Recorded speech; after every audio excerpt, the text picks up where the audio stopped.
They laughed when she walked in carrying a rifle case. 40 soldiers, one woman, and a sergeant who threw her gear into the dirt like garbage. Nobody defended her. Nobody said a word. She said nothing either. She just picked it up, checked her optic, and started working. 3 days later, that rifle was the only thing standing between 400 lives and a mountain full of men who had spent weeks planning to end them. This is the story of Corporal Mara Bennett, the soldier everyone ignored, right up until ignoring her almost got them all killed. If this kind of story moves you, subscribe to this channel, hit that like button, and drop your city and country in the comments. I want to see how far this story travels. Now let's begin. The truck hit another pothole, and Mara grabbed the overhead strap without thinking, steadying the rifle case between her boots. The road up to Blackstone Outpost wasn't really a road. It was a wound cut into the side of a mountain, loose shale, crumbling edges, no guardrail. Through the scratched window, she could see the valley floor 1,000 feet below, pale and distant like something from another world. She'd been awake for 31 hours. The two soldiers sharing the cargo bed with her hadn't said more than a dozen words the entire ride. One of them, a PFC named Garrett with a patchy beard and sunburned neck, had looked at her case twice. Both times he'd opened his mouth like he was going to say something. Both times he'd decided against it. She was used to that. Mara Bennett was 24 years old and had been shooting competitively since she was 15. She'd grown up in eastern Montana, where her father kept a rifle on the porch, the way other men kept umbrellas. Just part of the weather. By 17, she was hitting steel at 1,000 yards in crosswind. By 20, she was ranked in the top 12 female long-range shooters in the country and had quietly turned down 2 sponsorship offers because she didn't want her name on anyone's product until she'd earned something real. She'd enlisted instead. That decision had confused a lot of people. Her coach, her mother, a college recruiter from Bozeman who'd called twice after her application went in. None of them understood it, but Mara hadn't enlisted to prove something. She'd enlisted because she wanted to find out if the thing she was good at meant anything when the stakes were real. The Army had sent her to a sniper course. She'd finished second in her class, 1 point behind a staff sergeant from Fort Bragg, who had 6 years and 2 deployments on her. Her instructors had filed notes in her record that used words like exceptional and natural patience and threat identification instincts above peer group. Those notes were apparently invisible to Sergeant First Class Cole Rourke. Blackstone Outpost materialized from the mountain like it had always been there. A collection of sandbag walls, reinforced timber, and desert-painted HESCO barriers clustered against a ridgeline that offered clear observation in 3 directions and a 4th direction that was nothing but a sheer rock face. The elevation was just over 7,000 feet. The air was thin and tasted like dust. The truck lurched to a stop inside the vehicle bay and Mara climbed out, rifle case in hand, kit bag over her shoulder. She took 3 seconds to look around. She was cataloging. Entrance points, elevated positions, sight lines from the ridge to the northwest, a gap in the sandbag wall near the west firing step that someone had half-patched with a loose timber brace. The watchtower on the northeast corner had a cracked observation window someone had taped with duct tape from the inside. She filed all of it. The soldiers already stationed at Blackstone noticed her immediately. It wasn't subtle, a dozen sets of eyes tracking her across the vehicle bay. Some just curious, some visibly skeptical. A couple of them already smirking at each other in that particular way that meant something was coming. Something was always coming. Sergeant First Class Cole Rourke appeared from around the corner of the command post like he'd been waiting.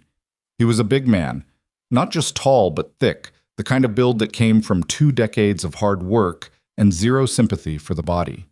He had a jaw that looked like it had been chipped from something harder than bone, and small eyes that moved fast and missed nothing. He'd been at Blackstone for 8 months. He knew every rock and every rat trail within 5 miles of the perimeter. He looked at Mara the way a man looks at a flat tire. Bennett, Sergeant. He looked at the rifle case. His expression didn't shift. Then, without a word, he reached out and took it from her grip. She let him. He turned it over once, examining it like he was deciding whether it was worth the shelf space, and then he dropped it. Not placed it, dropped it. From about waist height, hard enough that it hit the rocky ground with a sound that made 3 nearby soldiers wince. Mara heard the clatter of the quick-release buckle bouncing loose. 40 soldiers were watching. She counted later. 40. Nobody said anything. Rourke straightened up and looked at her with something that wasn't quite a smile. "You're not at a shooting range, sweetheart." The words sat in the air like something toxic. Mara held his gaze for 2 seconds. Then she crouched, picked up the case, and unlatched it. The rifle was a customized bolt-action, chambered in .338 Lapua Magnum. She'd built the configuration herself over 3 years, swapping components and testing loads until it grouped inside half a minute of angle at 800 meters with match-grade ammunition. The scope was a Schmidt & Bender PM2 with mil-dot reticle and illuminated center. The bipod was Tier 1. The suppressor, currently packed separately, reduced the muzzle signature by about 40% without measurably affecting her dope at range. She pulled the scope, checked the objective lens for contact damage. None. She checked the scope mount. 0 slippage. She turned the elevation turret to verify the 0 stop was still locked. It was. She inspected the barrel crown. No contact. Then she laid the case flat and looked up at the camouflage netting draped above the vehicle bay. The netting that was supposed to break up the bay's visual outline from aerial observation. One section, about 12 feet long, had sagged. It hung at the wrong angle, and the shadow pattern it threw directly below was wrong for the time of day. To a drone or a high-altitude observation post on the northwest ridge, that sagged section would create a rectangular gap that read as a vehicle-sized dark box, which was exactly what it was. She didn't say anything about that. Not yet. She closed the case, stood, and looked at Rourke. "Where do you want me positioned, Sergeant?" He stared at her for another moment. Then he jerked his chin toward the east firing step. "Graves will show you your bunk. You're on observation rotation, 0400. He turned and walked away. The smirking soldiers went back to what they were doing. Garrett, the PFC from the truck, caught her eye briefly. He didn't smirk. He looked away instead. Her bunk was a bottom slot in a plywood-walled room that slept 4. The mattress had a spring poking through the left side and smelled like 4 different people. She didn't care. She'd slept on worse. Private First Class Ana Reyes was the only other soldier in the room when Mara arrived. Reyes was 22, stationed at Blackstone as a comms specialist, and she had the particular wary look of someone who had been the only woman somewhere for too long. She watched Mara set down the rifle case with an expression that was curious and cautious in equal measure. "You're the sniper?" "Yeah." "Rourke drop your kit yet?" Mara glanced at her. "You saw that?" "Everyone saw it." Reyes pulled her knees up on her bunk and studied the ceiling. He did the same thing to the last FO who came up. Threw his radio pack across the motor pool. She paused. "That guy filed a complaint." "What happened?" "Nothing." Reyes shrugged. "Rourke's been here longer than everyone, including most of the paperwork." Mara sat on her bunk and began unlacing her boots. "Who's the CO?" "Captain Shaw. Ethan Shaw. He's decent. Not going to go to bat for you against Rourke, but he's decent." "Fair enough." Reyes watched her for a moment. "You eat yet?" "Not since the phobie. Chow's done, but there's usually something left in the hooch. I'll show you." Mara looked up. The offer was genuine, simple, no performance in it. "Thanks." She spent the first afternoon getting the lay of the land, the only way that actually worked, on her feet, walking it. She paced the perimeter inside the wire, checked the elevation changes, and mapped the dead ground. The areas where the terrain dipped below the defender's sightlines, where a man could move without being observed. There was more of it than she liked. The northwest approach had a shallow ravine running diagonally across the slope that a determined patrol could use for about 400 meters of concealed movement. She marked it in her notebook. The notebook was a small waterproof Write in the Rain with a green cover. She'd been keeping one since her first deployment. Most of her entries were dry. Range estimations, wind data, atmospheric conditions, target descriptions, and grid coordinates. But she also noted things that weren't in any sniper manual. The way light moved across a particular slope at different times of day, which villagers in the valley below seemed to have changed their routine in the past week, whether a specific ridgeline feature had shifted since her last observation. She rebuilt her firing position before sunset. The position Rourke had assigned her was on the east firing step, which gave her excellent coverage of the valley floor and the road approach from the south. She didn't argue with the assignment, she just spent 3 hours improving it, repositioning the sandbag stack by 18 inches to eliminate a corner shadow that would have silhouetted her scope lens at dawn, adding a loose weave ghillie cover to break up her outline, and running a 12-inch section of camo cloth over the forward lip to eliminate the muzzle flash signature from below. When she was done, the position looked empty from 50 meters. She crawled into it as the sun began going down and settled behind the scope. The valley below was 3 miles of open ground, bordered on the far side by a ridgeline that rose to about 9,000 feet. In the center of the valley was the village of Sarbek, 40 or 50 structures, a mosque with a small blue-tiled dome, a market area near the well. She'd been briefed on it. Farming community. Neutral historically. Intel assessed it as passive, unlikely to harbor active opposition. She began scanning. It was a habit she'd built so deeply it didn't feel like work anymore. She didn't look at the valley expecting to find something. She looked at it the way you read a familiar text. Familiar enough to notice when a word was wrong. She'd been scanning for about 20 minutes when she stopped. There was a rock on the far ridge that hadn't been there before. She couldn't be absolutely certain of that. She'd only arrived today. But the rock, it was about the size of a microwave oven, pale gray against the darker slate of the ridge face, sat in a position that felt wrong. The slope in that area angled away from her in a way that meant loose surface material would slide downhill, not accumulate on a lateral ledge like that. The rock was too clean, too exposed. It would be visible for miles in every direction. She wrote it in her notebook with a 6-digit grid coordinate, a range estimate of 1,800 meters, and 2 words, not natural. Then she kept scanning. Dinner was beans and rice from a bag and rehydrated beef strips that tasted like cardboard with ambition. She ate at the end of a long plywood table while 2 soldiers from 2nd Squad had a loud argument about a card game from 2 nights before. Nobody talked to her. She was fine with that. Rourke sat at the head of the table and said nothing directly to her, but she caught him watching her twice. Not with hostility exactly, more with the flat, measuring look of a man who was waiting for her to show him what he already believed. That she didn't belong here. That the whole thing was a mistake. That she'd find an excuse within a week to request transfer back to a phobie with hot showers and a MWR. After dinner, she pulled out her notebook and sketched the ridge layout from memory, marking the anomalous rock, the ravine, and 3 other features she wanted to monitor. Specialist Tom Harker sat down across from her without asking. He was maybe 26, broad-shouldered, with a quick and slightly aggressive energy that she'd noticed during the perimeter walk. He was the kind of guy who was always moving, always talking, filling silence like he was allergic to it. "What's that?" "Observation notes." He looked at the notebook. "You draw maps for fun?" "I draw what I need to remember." He leaned closer, studying the sketch. "What's this X?" He pointed to the rock marker. "Something I want to watch." "What kind of something?" "Rock that shouldn't be there." Harker made a face. "Rocks move all the time up here. Erosion, seismic activity. I've seen boulders shift 3 feet in a week."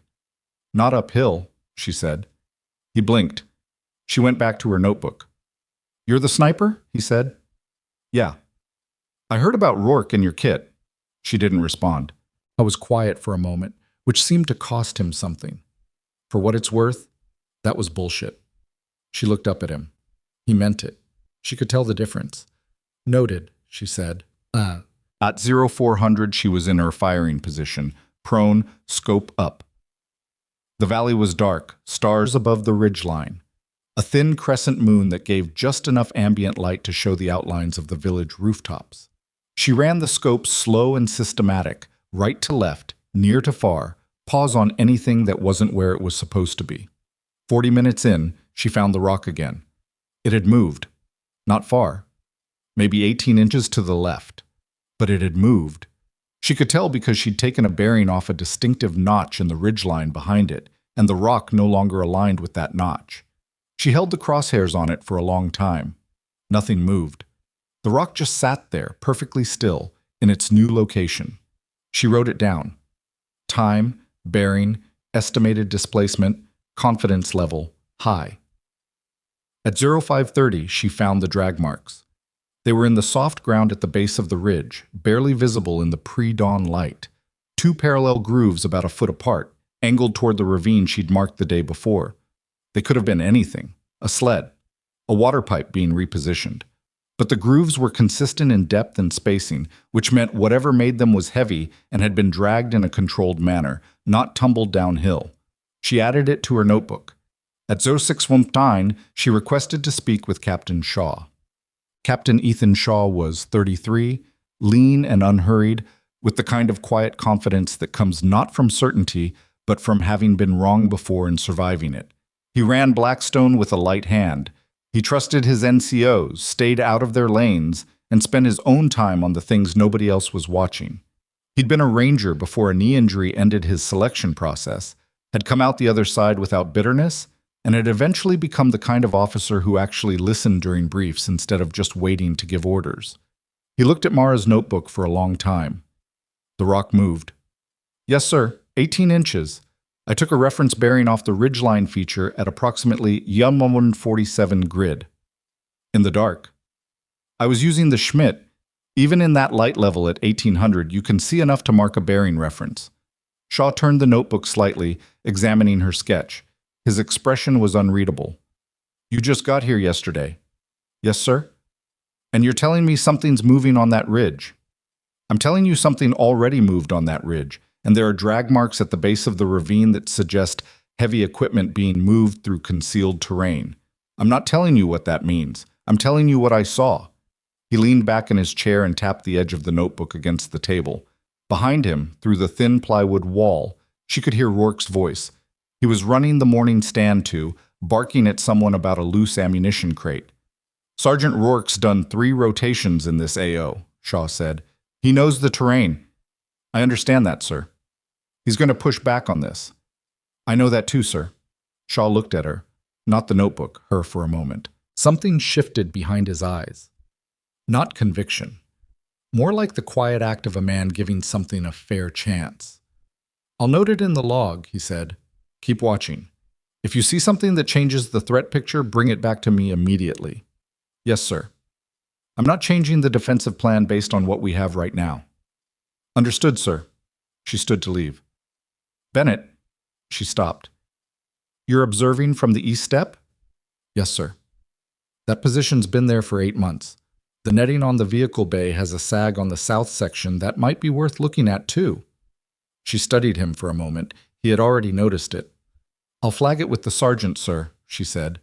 He nodded and went back to the log. Rourke found her at the firing position before noon. She'd expected him sooner. He stood at the edge of the sandbag wall and looked down at her position with the expression of a man who'd walked into someone else's house and found the furniture rearranged.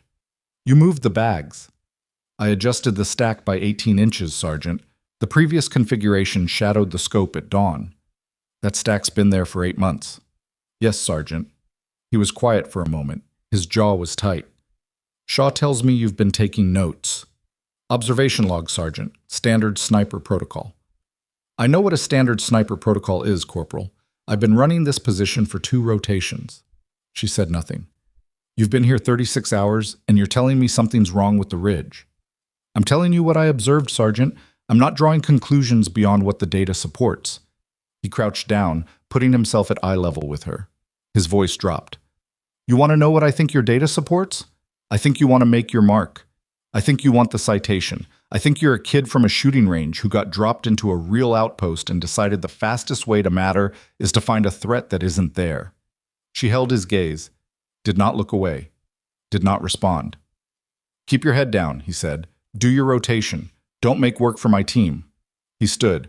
And don't go back to Shaw unless you've got something real. He walked back toward the command post.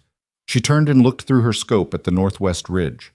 The rock was still there. Well, the next 40 hours were quiet.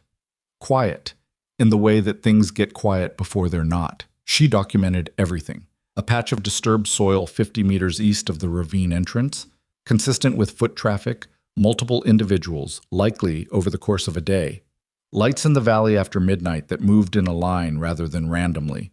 Lanterns or phones being carried in single file, not households going about their business. The Sarbec village market, normally active from early morning through midday, was empty by 0900 on the second day.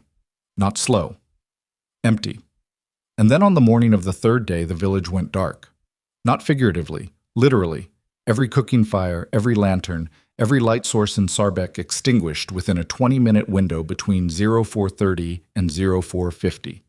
She watched it happen through the scope, compound by compound, the small orange lights that represented people going about their morning routine simply stopping, one by one. Then all at once, no dogs. She had gotten used to the sound of dogs in the valley at night.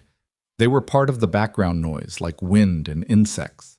Now there was nothing, no livestock sound, no bells from the goat pens on the southern edge of the village. The valley was holding its breath. She keyed her radio. Blackstone Actual, this is Overwatch. I need eyes on the northwest ridge right now. Something's wrong. Shaw's voice came back in less than 5 seconds. Copy. Overwatch. What are you seeing? Village went dark. All fires, all lights out in under 20 minutes. No animal noise. Valley's completely silent. She paused. This is pre-attack behavior, sir. I've seen the pattern in the briefing packets from the Kunar incidents. A beat of silence on the radio. Then, stand by. She heard Rourke's voice in the background, muffled. She couldn't make out words. She could make out tone. Skeptical. She swept the scope back to the ridge. The pale gray rock was still there, still in its new position from 3 nights ago. She'd checked it every rotation. It hadn't moved again. Why would it move once and stop? She thought about that. Moved to place something and then left it, a marker maybe, or something placed inside a hollow, and then her mind stopped. Not a rock. She pressed the magnification ring and dialed it up to the top end of the scope's range. At this distance, with atmospheric distortion from the morning heat rising off the slope, the image broke up. But she held on it. Steady breathing, slow exhale, reticle still. The pale gray surface had a seam, a clean horizontal seam that ran across the top third of the rock. Rocks did not have horizontal seams. That was not erosion. That was a join. That was a lid. Before she could key the radio again, the flare went up. A single white star cluster fired from somewhere on the north ridge, arcing up against the pre-dawn gray sky and hanging for 4 or 5 seconds at the top of its arc, long enough to be seen for miles. And then the valley wasn't quiet anymore. The sound hit Blackstone in layers. First the far-off crack of mortars leaving their tubes, that distinctive hollow thump that carried across open ground. Then, a fraction of a second before the first round landed, the alarm horn from the watchtower. And then the ridge was moving, not metaphorically. The northwest ridge seemed to shift and break apart as hundreds of shapes detached from the stone and came off the slope. Men, dozens of them, then more, emerging from the terrain like they'd been grown there, flowing down the hillside in loose tactical lines, weapons up. The first mortar round hit the south sandbag wall. Then the second struck the vehicle bay. Then the outpost exploded into noise, the shout of contact reports, the crash of men grabbing weapons, the flat crack of small arms opening from 3 positions simultaneously. And from behind the pale rock with the horizontal seam, from the thing she'd been watching for 3 days, that was not a rock, a machine gun opened fire. It was aimed directly at the east firing step, her step. The round slammed into the sandbags 12 inches from her face, and Mara pressed herself flat and grabbed her radio. Blackstone Actual, Overwatch.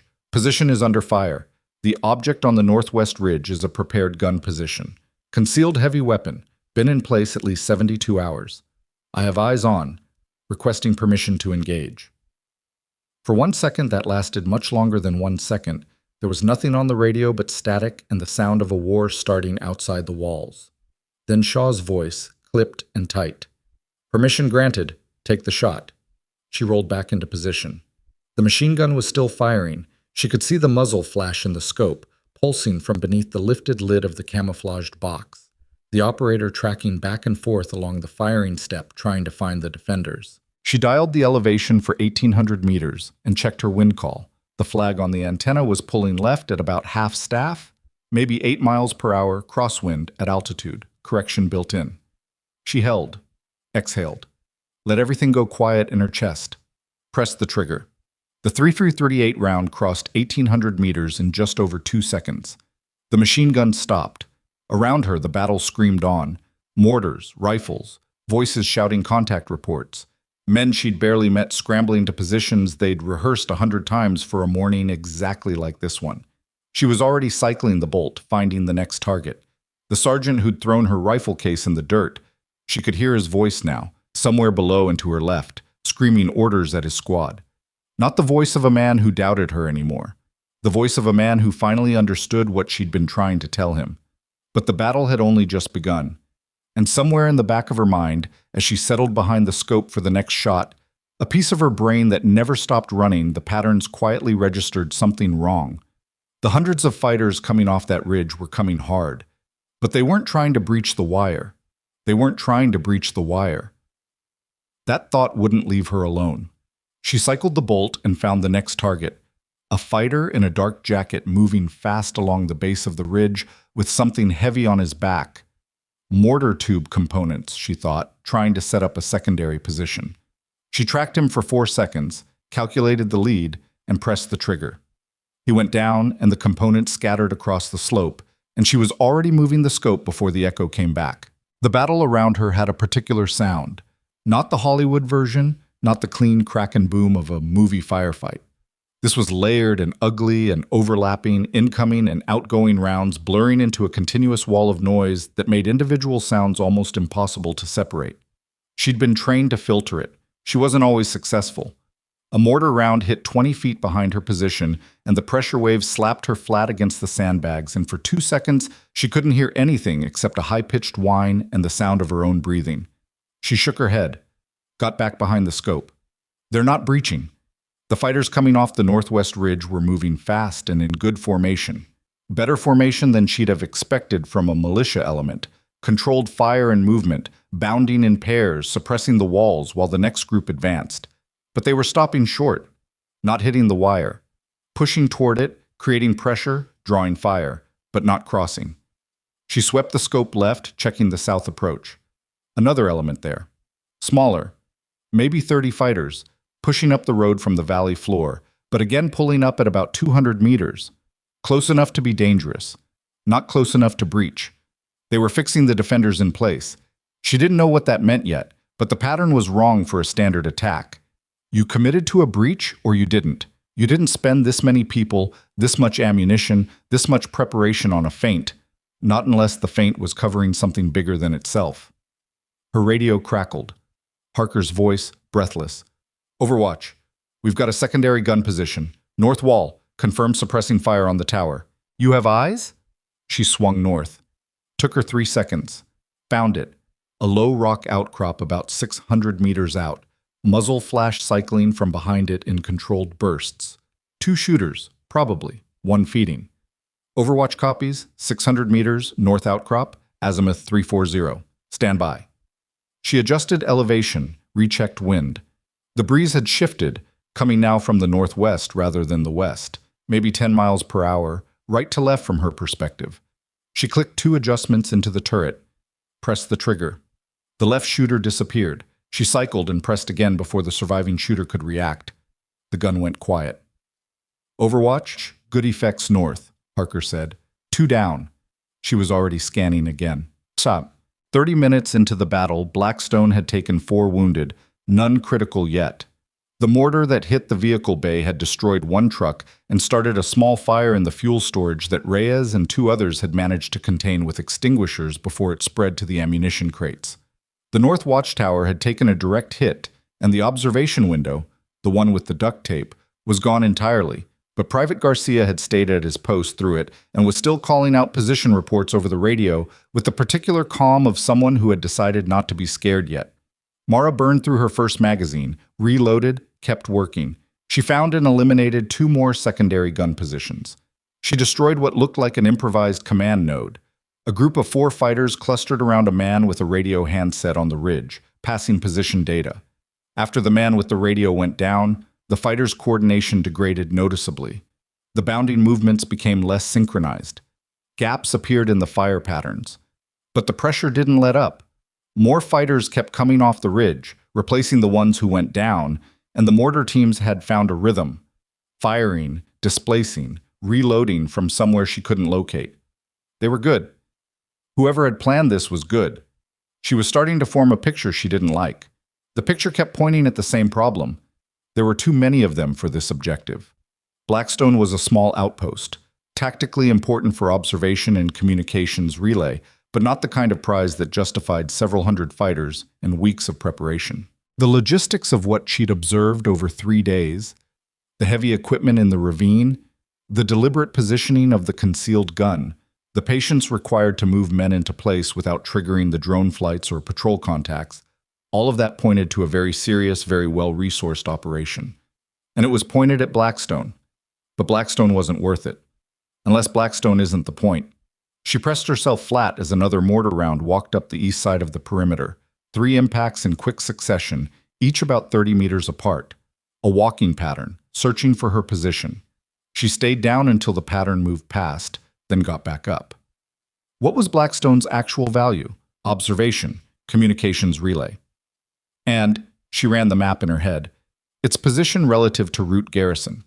Rourke Garrison was the primary mountain road running through the passes south of Blackstone. It connected 3 districts and was used twice monthly for convoy resupply, military logistics, contractor vehicles, and every few months a humanitarian convoy moving through the area with aid supplies, and occasionally the civilian staff and local workers attached to the district reconstruction projects. She'd seen the movement order in the briefing packet. There was a convoy scheduled within the next 48 hours. Mixed military and civilian. 400 people, give or take. It was supposed to transit the Garrison Pass while Blackstone provided overwatch. While Blackstone watched the high ground, she found Shaw on the radio in 30 seconds. Actual, overwatch. I need to talk to you. Now. I'm a little busy, Bennett. Sir, this attack is a fixing action. They're not trying to take the outpost. They're keeping us occupied. What's en route Garrison in the next 24 hours? 3 seconds of silence. Through the radio she could hear the noise of the command post, voices, radio traffic, the thump of an outgoing mortar round from their own tube. Overwatch. That's a separate operational matter. Sir, I think that's the target. I think this whole assault is about keeping us in place while they move on the convoy. Another pause, longer this time. What's your basis? Attack pattern. They're fixing, not breaching. 3 days of pre-positioned equipment in the ravine. A prepared gun position they had to build at least 72 hours ago. This wasn't planned around taking Blackstone. It was planned around making sure Blackstone couldn't watch the road. She heard her own voice, flat, clipped. She was talking like she was filing a report, and she knew it, but she didn't know how else to say it fast enough. They knew the convoy was coming, sir. They knew we'd be the overwatch element. This is about making us blind. Shaw was quiet for a full 4 seconds. Maintain your position. Keep working those gun teams. The radio went to static. Rourke found her at 0720 during a brief lull when the mortar fire shifted and the fighters on the ridge pulled back slightly to regroup. He appeared at the edge of her firing step, looking like he'd already had a very bad morning and was fully prepared to have a worse one. His left forearm had a field dressing wrapped around it. Not serious, she could tell from the way he was moving, but he'd caught something, shrapnel or stone fragment. He looked at her, at the rifle, at her notebook lying open to the side with range cards scrawled in it. Shaw says you think this is a feint. Yes, Sergeant. Based on what you've been watching for 3 days. Based on attack pattern, pre-positioned equipment, and the timing relative to the convoy schedule. He crouched down. She noticed he did it slowly. The arm was hurting more than he was showing. He picked up the notebook and looked at the last 2 pages of entries. She watched his face as he read. He was the kind of man who didn't show things easily, but she saw something move behind his eyes. Not agreement, not quite. Something more uncomfortable. The look of a man encountering data he can't immediately dismiss. 3 days of observations, he said. It wasn't a question. Started the first night. I flagged the rock on the ridge the second morning. That's in the log I filed with Captain Shaw. He set the notebook down, looked at the ridge. Why didn't you push harder? She looked at him steadily. I tried, Sergeant. The silence between them had a specific weight. He didn't respond to that. He stood back up, looked out over the perimeter wall at the slope where fighter bodies were scattered across the shale. You took the machine gun out first, he said. 1,800 meters. Yes, Sergeant. In the dark. Pre-dawn. There was ambient light. He nodded slowly. Not impressed exactly. More like recalibrating. It was a subtle thing like watching a scale settle after something heavy is placed on it. Keep working, he said. I'll talk to Shaw about the convoy. He walked away. She turned back to her scope. What? By 0900, the battle had changed shape. The large element on the northwest ridge had fractured, partly from her work on their coordination node, partly because Shaw had repositioned the outpost's own machine gun to cover the dead ground on the slope, and Harker's squad had started punishing anyone who tried to use the ravine approach. The mortar fire was less accurate now, coming in longer intervals, which usually meant the crew was moving more and firing less carefully. But the south element had grown. She counted at least 60 fighters now working the south approach, and they were better disciplined than the northwest group. They were using the road's stone wall as cover and leapfrog movements, keeping low, staying in pairs. Whoever was commanding this element knew what they were doing. And she noticed something else. Among the rocks on the south ridgeline, not on the approach itself but on the high ground to the east of it, there was a figure that wasn't moving the way the fighters moved. He was stationary, elevated, with what looked through the scope like a radio handset and a pair of binoculars. He'd been in the same position for 11 minutes, which meant he wasn't fighting. He was directing. She ranged him. 1,200 meters. Awkward angle. She was shooting slightly uphill, which changed the ballistic arc. She clicked up 4 on the elevation turret and referenced her wind again. The flag had dropped. Lighter now. Maybe 5 miles per hour. She was still building the firing solution in her head when she heard something that didn't fit. An engine. Not a vehicle engine. Deeper. And coming from the wrong direction, from the south, from the valley road, not from any of the perimeter's approach routes. She swung the scope away from the commander on the ridge and found the road. A truck was coming up the valley road from the south, moving fast. A commercial flatbed, the kind used to haul construction material or agricultural supplies. It was painted white, which was common enough. But it was moving too fast for the road conditions, and there was only one person visible in the cab, and that person was young. She could tell from the posture, the narrow shoulders, and appeared to be alone. No cargo on the flatbed. She held the crosshairs on the truck and made herself think it through. A truck, moving fast, driven by one young person, no cargo, heading toward a position under attack. She thought about weight distribution. An empty flatbed would sit high at the rear. This truck sat low. The flatbed was loaded with something hidden under the tarpaulin. The tarpaulin was pale and not immediately obvious at this distance, but the truck's rear suspension was compressed. Hundreds of pounds of something. She keyed the radio immediately. All stations overwatch, vehicle on south approach, white commercial flatbed, single occupant, possible IED carrier. I need someone to confirm and stop this vehicle if possible. I say again, single occupant appears to be an unwilling driver. Overwatch? Say again. You think the driver is coerced? Confirmed. Body language, speed, single occupant on a road that's actively under attack. Nobody drives toward a firefight unless they're being made to. Rourke came on. Overwatch. What's your shot solution on the vehicle? She was already working it. I can hit the engine block, 1,200 meters, uphill grade, light right to left wind. I can stop it. If you're wrong about the IED and you spook a civilian, if I'm right and that truck gets into the perimeter. Nobody spoke. 2 seconds. 3. Then Shaw. Overwatch, you have authorization to stop the vehicle. Engine block only. She lined up on the engine compartment. The truck was still coming, moving at maybe 30 miles per hour on the rough road, bouncing on the grade, the driver's head barely visible over the top of the steering wheel. Young. Very young. She tracked the vehicle, let it come to a slightly less angled position. Exhaled. Pressed the trigger. The round punched through the hood. The engine seized immediately. She could see the truck lurch and shudder as the drivetrain locked up. The wheels went sideways. The truck slid on the gravel for 40 feet before it stopped against the stone wall at the road's edge. Steam or smoke rising from the hood. The driver's door opened. A boy fell out. 16, maybe 17, in civilian clothes, no weapon. He hit the road on his hands and knees and didn't get up. Stayed down. Hands out. She watched him through the scope for a long time. He wasn't fighting. He wasn't running. He was shaking. She could see it from 1,200 meters. The small, rapid trembling of someone who has been terrified for a long time and has finally run out of the will to pretend otherwise. South Element, we have a live vehicle on the road and a civilian down, she reported. He's not armed. He needs to be secured and cleared.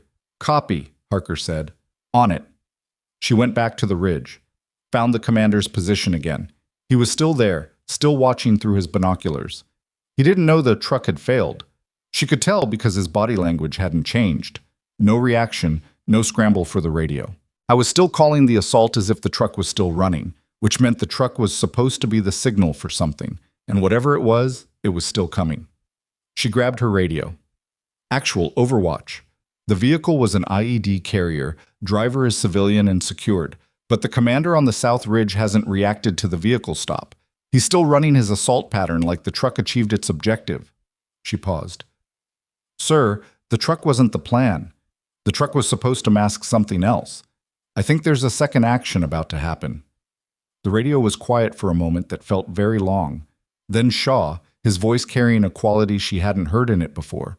Something between controlled urgency and the specific tone of a man revising everything he thought he knew about the morning. What second action? Overwatch. She looked at the map sketch in her notebook. At the ravine, at the route of the drag marks she'd traced 3 days ago. Not ending at the outpost perimeter, but running parallel to it, then curving south. Curving south, toward Rourke Garrison. The drag marks didn't end at Blackstone. They went past it, through the ravine and out the other side toward the road below. They hadn't pre-positioned weapons to attack the outpost. They had pre-positioned weapons to interdict the convoy, and the entire assault on Blackstone was the screen. The diversion. Every fighter she'd killed, every gun position she'd eliminated, every mortar round that had hit the perimeter walls was part of a plan that wasn't about Blackstone at all. Blackstone was the noise. The convoy was the target. Sir, she said, and her voice came out steadier than she felt. I need to get eyes on the ravine. The weapons cache I tracked 3 days ago. It wasn't staged to attack us. It's staged to hit the convoy from below while we're pinned up here. The entire assault is a screen operation. Shaw was quiet. Rourke's voice came on instead. It was different from this morning. Something in it had changed. How confident are you in that assessment, Corporal? She looked at her notebook. At 3 days of entries. At the drag marks and the lights and the rock that moved uphill. Confident enough to stake the convoy on it, Sergeant. The radio crackled. Then Rourke said something she hadn't expected to hear from him. Tell me what you need. Tell me what you need. She almost didn't answer immediately. Not because she didn't know, she did. She'd already run the options. But because it was Rourke saying it, and that required a half-second of adjustment. The same man who'd thrown her rifle case in the dirt 3 days ago was now asking her to call the play. She filed that away, dealt with it later. I need 2 people who can move fast and stay low. I need to get eyes on the ravine exit point, the south end, where the drag marks curve toward the road. If there's a convoy interdiction force staged down there, we need confirmation before we can redirect the convoy away from Garrison Pass. She paused. And we need comms to the convoy commander, whatever frequency he's running. Convoy's on guard and on the brigade tactical net, Shaw said. Reyes has the Fieri Q. Then I need to move, now. While the assault element on the ridge is still committed, if I wait until they pull back, the ravine's going to be watched. A pause on the radio, longer than she wanted. Rourke, Shaw said. Authorize it. Another pause. Shorter. Authorized. Harker goes with you. Take Price. Rourke's voice had lost its earlier edge. Not soft, just focused. Different kind of hard. You have 30 minutes before I need Harker back on the north wall. Copy. 30 minutes. She broke down the scope's protection, locked the elevation turret, and slung the rifle across her back. Picked up her sidearm, checked the chamber, reholstered, grabbed her notebook and shoved it in her chest pocket. Then she was moving. Specialist Harker was waiting at the base of the firing step with his carbine up and his jaw set. Behind him, Corporal Daniel Price was adjusting his kit with fast, slightly jerky movements that meant he was nervous and trying not to look it. Price was 23, from somewhere in Ohio. She'd heard him mention it during the card game argument, and he'd been one of the soldiers smirking when Rourke dropped her rifle case. She hadn't forgotten that, but she also didn't have time to care about it. You know where we're going? She asked Harker. Rourke briefed me. Ravine exit, south end. Route takes us along the inside of the perimeter wall for the first 100 meters, then we drop off the south berm through the drainage gap and cut down the slope. We stay in the dead ground as long as possible. She looked at both of them. We are not engaging anything in the ravine unless we absolutely have to. We observe, confirm, and get back. Understood? Harker nodded. Price looked like he had something to say. He said it anyway. What if it's empty? What if you're wrong about all this? She looked at him. Not with anger. She didn't have the energy for anger right now, just straight and level. Then we come back and keep fighting the battle that's already happening and nothing is lost except 30 minutes. She held his gaze. But I'm not wrong. Price said nothing. He tightened his chin strap and followed. Moving through an active firefight was not like anything she could describe to someone who hadn't done it. It wasn't heroic. It was ugly and physical and required constant micro-decisions. Which patch of ground to cross? Which piece of wall gave cover from which direction? How fast to move without making noise that would pull attention? She'd done it twice before this deployment, and both times had left her with a bone-deep exhaustion that sleep didn't entirely fix. They crossed the interior of the perimeter in 45 seconds, staying below the sandbag line. A mortar round hit somewhere near the north wall, and the pressure wave came across the ground like a hand shoving them sideways. Harker stumbled, caught himself on his palm. Price kept moving. She was already at the drainage gap, a 2-foot-wide break in the south berm where runoff water had eroded the base, just wide enough for a person to squeeze through horizontally. She went first. Squeezed through on her side, rifle across her chest, came out on the slope below the perimeter wall into a sudden and disorienting quiet. The battle noise was still everywhere, but the wall was now between her and most of it, and the change in acoustic pressure felt strange, like surfacing from water. She pressed into the dead ground, a low depression in the slope that ran roughly south-southwest, and started moving. Harker came through behind her, then Price, and they fell into a loose patrol file 5 meters between each, moving fast and low. The ravine entrance was 300 meters from the south wall. She'd calculated the route before leaving. It would take them along the depression to the base of a rock spur, then around the spur's south face, then into a low crawl for the last 60 meters to the ravine exit where the drag marks had curved. She'd chosen the approach specifically because the rock spur would keep them below the sight line of the fighters on the south ridge for most of the route. For most of it. There was one exposed section, a 40-meter gap between the rock spur and the ravine entrance where the ground flattened and there was no good cover. She'd looked at it on the map and hadn't found a better option. She'd also looked at it through the scope and noticed that the angle from the south ridge to that gap was steep enough that a shooter there would have a difficult shot. They'd be shooting almost straight down, which threw off aim. Difficult wasn't impossible. She'd decided to accept it. The rock spur took them 9 minutes. She moved carefully, staying in contact with the rock face, one hand trailing along it to maintain orientation when a dust cloud from a near impact blurred her vision for about 30 seconds. The air at this elevation had a peculiar clarity that made distance deceptive. Features that looked close were often much farther, and the sparse vegetation gave almost nothing to use as scale reference. She reached the corner of the spur and stopped. Through the gap, she could see the ravine entrance. It was a natural cut in the rock face, maybe 12 feet wide and 8 feet tall at the opening, narrowing further inside. The drag marks she'd seen from the scope 3 days ago ran directly into it, and in front of the entrance, not concealed at all, were 2 fighters. Sentries. Both armed. One was leaning against the rock face with the casual posture of a man who'd been standing watch for too long. The other was pacing, short, tight circuits, 6 paces out and 6 back. They were watching the slope above the ravine, toward the outpost, because that's where the battle was. They were not watching the approach from the spur. She pressed back against the rock and held up 2 fingers to Harker. He nodded. She pointed to her own eyes, then toward the sentries, then made a flat palm gesture. Observe. Don't act. He nodded again. She looked at Price. He'd gone the color of old concrete. He was breathing too fast. She caught his eye and made a slow, deliberate motion, bringing her breathing down, exaggerating the inhale and exhale.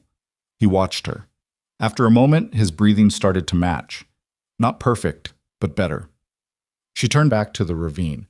The 40-meter gap was the problem. She needed to get close enough to see inside the ravine, close enough to count vehicles, count fighters, assess the weapon systems staged there. She needed to be within 100 meters, which meant crossing the gap. With 2 sentries at the entrance, she lay flat and studied the ground. The gap wasn't truly flat. There was a shallow drainage channel running diagonally across it, maybe 8 inches deep. Not enough to hide a person moving, but enough to hide a person not moving, if the light was right. The morning sun was now coming from the east, which meant the gap was partly in shadow from the spur above her. The shadow ran at an angle across the gap, covering roughly the first 20 meters of the crossing. 20 meters in shadow, 20 meters exposed. She looked at Harker and pointed to the shadow line, then to herself. She pointed to him, then to his position behind the spur. She pointed to the sentries, then made a slow horizontal motion. Watch them, not me. He understood. He shifted position until he had a sight line on the sentries around the spur's edge. He'd be watching them while she moved, and if something changed, he'd signal. She looked at Price one more time. He gave her a short, tight nod. She turned away before she could second-guess any of it. She went flat, completely prone, and started moving. Crawling 40 meters under fire in a drainage channel is not a romantic activity. Her elbows found every sharp rock in the slope. The rifle dug into her back at the mount, the scope cover snagging on the ground every third push forward. She was breathing through her nose in controlled pulls, trying to keep the sound down. The sentries were 30 meters to her right. She could hear the pacing one's boots on the rock, the rhythm of it, 6 steps and pause, 6 steps and pause. She crossed the shadow line at 18 meters and kept going. The exposed section felt like stepping out from behind a wall onto a stage. She knew objectively she was in a shallow channel and that the sentry's angle was difficult. She also knew that the human eye is drawn to movement and that she was moving. She pressed herself as flat as physics allowed and kept going, slower, each push forward measured and deliberate. The pacing sentry stopped. She froze. Every muscle locked. She stopped breathing. She was looking straight ahead at the rock face with her cheek against the dirt, and she could not see the sentry without turning her head, and turning her head was moving. 6 seconds. 7. The pacing started again. 6 steps. Pause. 6 steps. She let out the breath and kept moving. It took 4.5 minutes to cross 40 meters. When she reached the ravine wall on the far side and pressed herself into the shadow at its base, she realized she was shaking slightly. Not fear exactly, more the aftermath of held tension releasing all at once. Her hands were steady when she needed them to be. The shaking was happening somewhere deeper. She looked into the ravine. The drag marks made sense now. The ravine went deeper than it appeared from outside. Maybe 60 meters of tunnel-like passage before it opened into a wider chamber. And in that chamber, in the thin light that filtered down through a crack in the rock above, she could see vehicles. 3 trucks. Commercial flatbeds, same type as the IED truck, but these were loaded differently. The tarps on 2 of them were pulled back, and she could see what was underneath. Recoilless rifles. At least 4 of them, disassembled into components but laid out in a configuration that meant ready to stage rather than in storage. Next to them, crates of rocket-propelled grenades, ammunition cases stacked in organized rows. And fighters, she counted as quickly and carefully as she could, 20, 25, 30. Hard to tell in the irregular light. They were staged and quiet, the particular stillness of men who are waiting for a signal. They were not here to attack Blackstone. Their weapons faced south. Every vehicle was pointed toward the ravine exit, which opened, she now saw it clearly, onto a secondary trail that curved down and south toward the Valley Road, toward Route Garrison.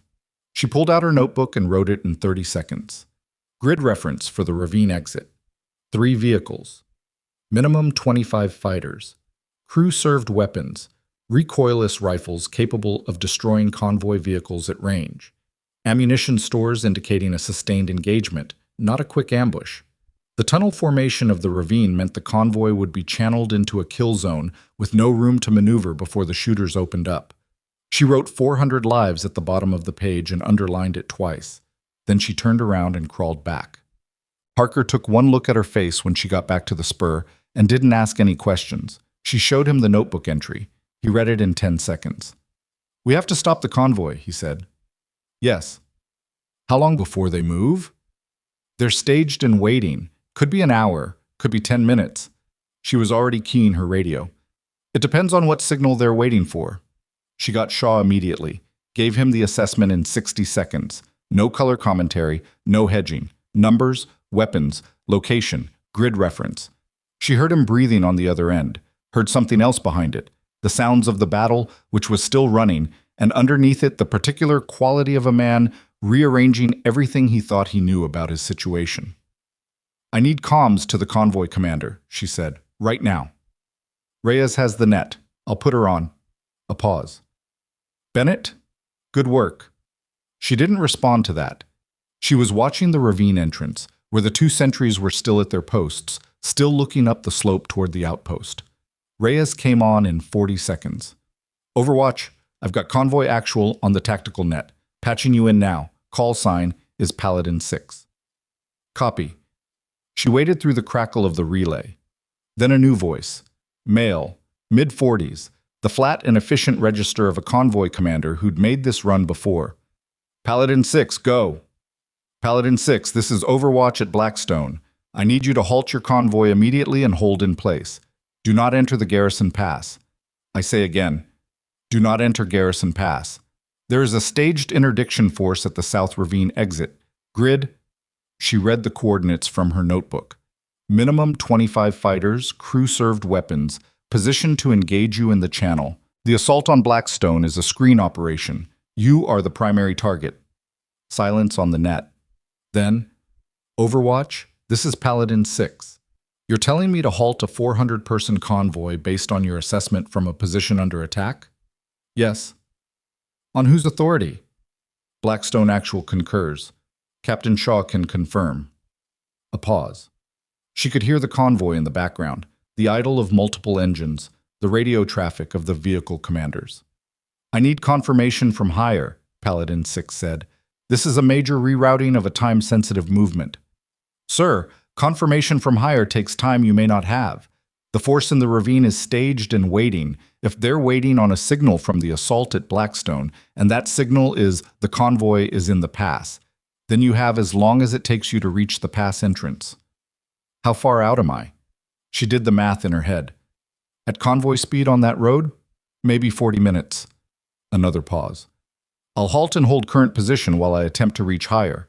But Overwatch, if this is wrong, I know, she said. I know what it means if I'm wrong. The radio went quiet. She lowered it and looked at Harker. He was watching the ravine entrance. They're going to hold, she said. It came out without complete conviction. Long enough? She didn't answer. They moved back toward the perimeter at a dead run. No crawling this time. She was up and sprinting the gap, accepting the exposure, because the math had changed and time was now the variable that mattered more than visibility. Harker and Price followed. A burst of fire from the south ridge cut across the slope well to their left. Whoever fired it was shooting at movement, not at a confirmed target, which meant they hadn't been specifically identified. They hit the drainage gap and went through in sequence and were back inside the wire in under 90 seconds. Rourke was at the base of the berm. He looked at her. She showed him the notebook. He read it faster than Harker had. 25 plus, he said. Minimum. Could be more in the back of the chamber. Crew served. 4 recoilless rifles I could confirm. There may be more. He handed the notebook back. His face had the look of someone running calculations that weren't going to produce clean numbers. We can't mount an assault on that ravine. I've got 5 effectives on the north wall and 2 walking wounded who are still at their posts. If I pull anyone to push south, I'm not asking you to assault it, she said. I'm asking you to keep the pressure on the northwest element long enough for the convoy to halt and reroute. She paused. And I need to get back to my position. He studied her for a moment. You think the convoy's going to listen? Paladin 6 is holding and attempting to reach higher. He needs time. And if higher says continue the route? She held his gaze. Then we figure out something else. He nodded, not enthusiastically. The nod of a man accepting a situation he doesn't like because not accepting it is worse.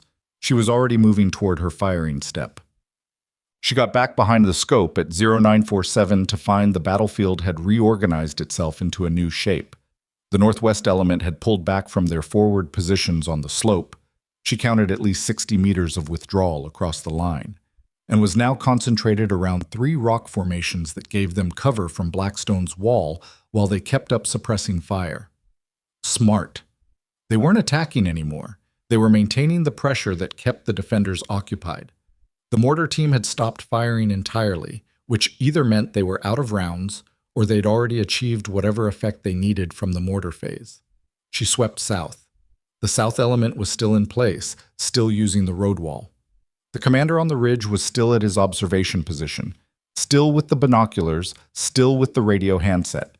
She came back to him, held the crosshairs on him. The convoy intel had changed her calculation on this man. Before, he was a target, one of many, tactically significant but not uniquely so. Now she understood what he was. The switch. The assault on Blackstone was a coordinated operation, which meant someone was managing the timing. Someone had to know when the convoy was in the pass. Someone had to give the signal to the staged force in the ravine. The man on the ridge with the binoculars and the radio handset was looking south. He wasn't watching the outpost anymore. He was watching the road. He was waiting for the convoy. She ranged him again. 1,200 meters. Wind unchanged. She was already dialed for this distance from the earlier firing solution. She had a clear shot. She also had a problem with taking it.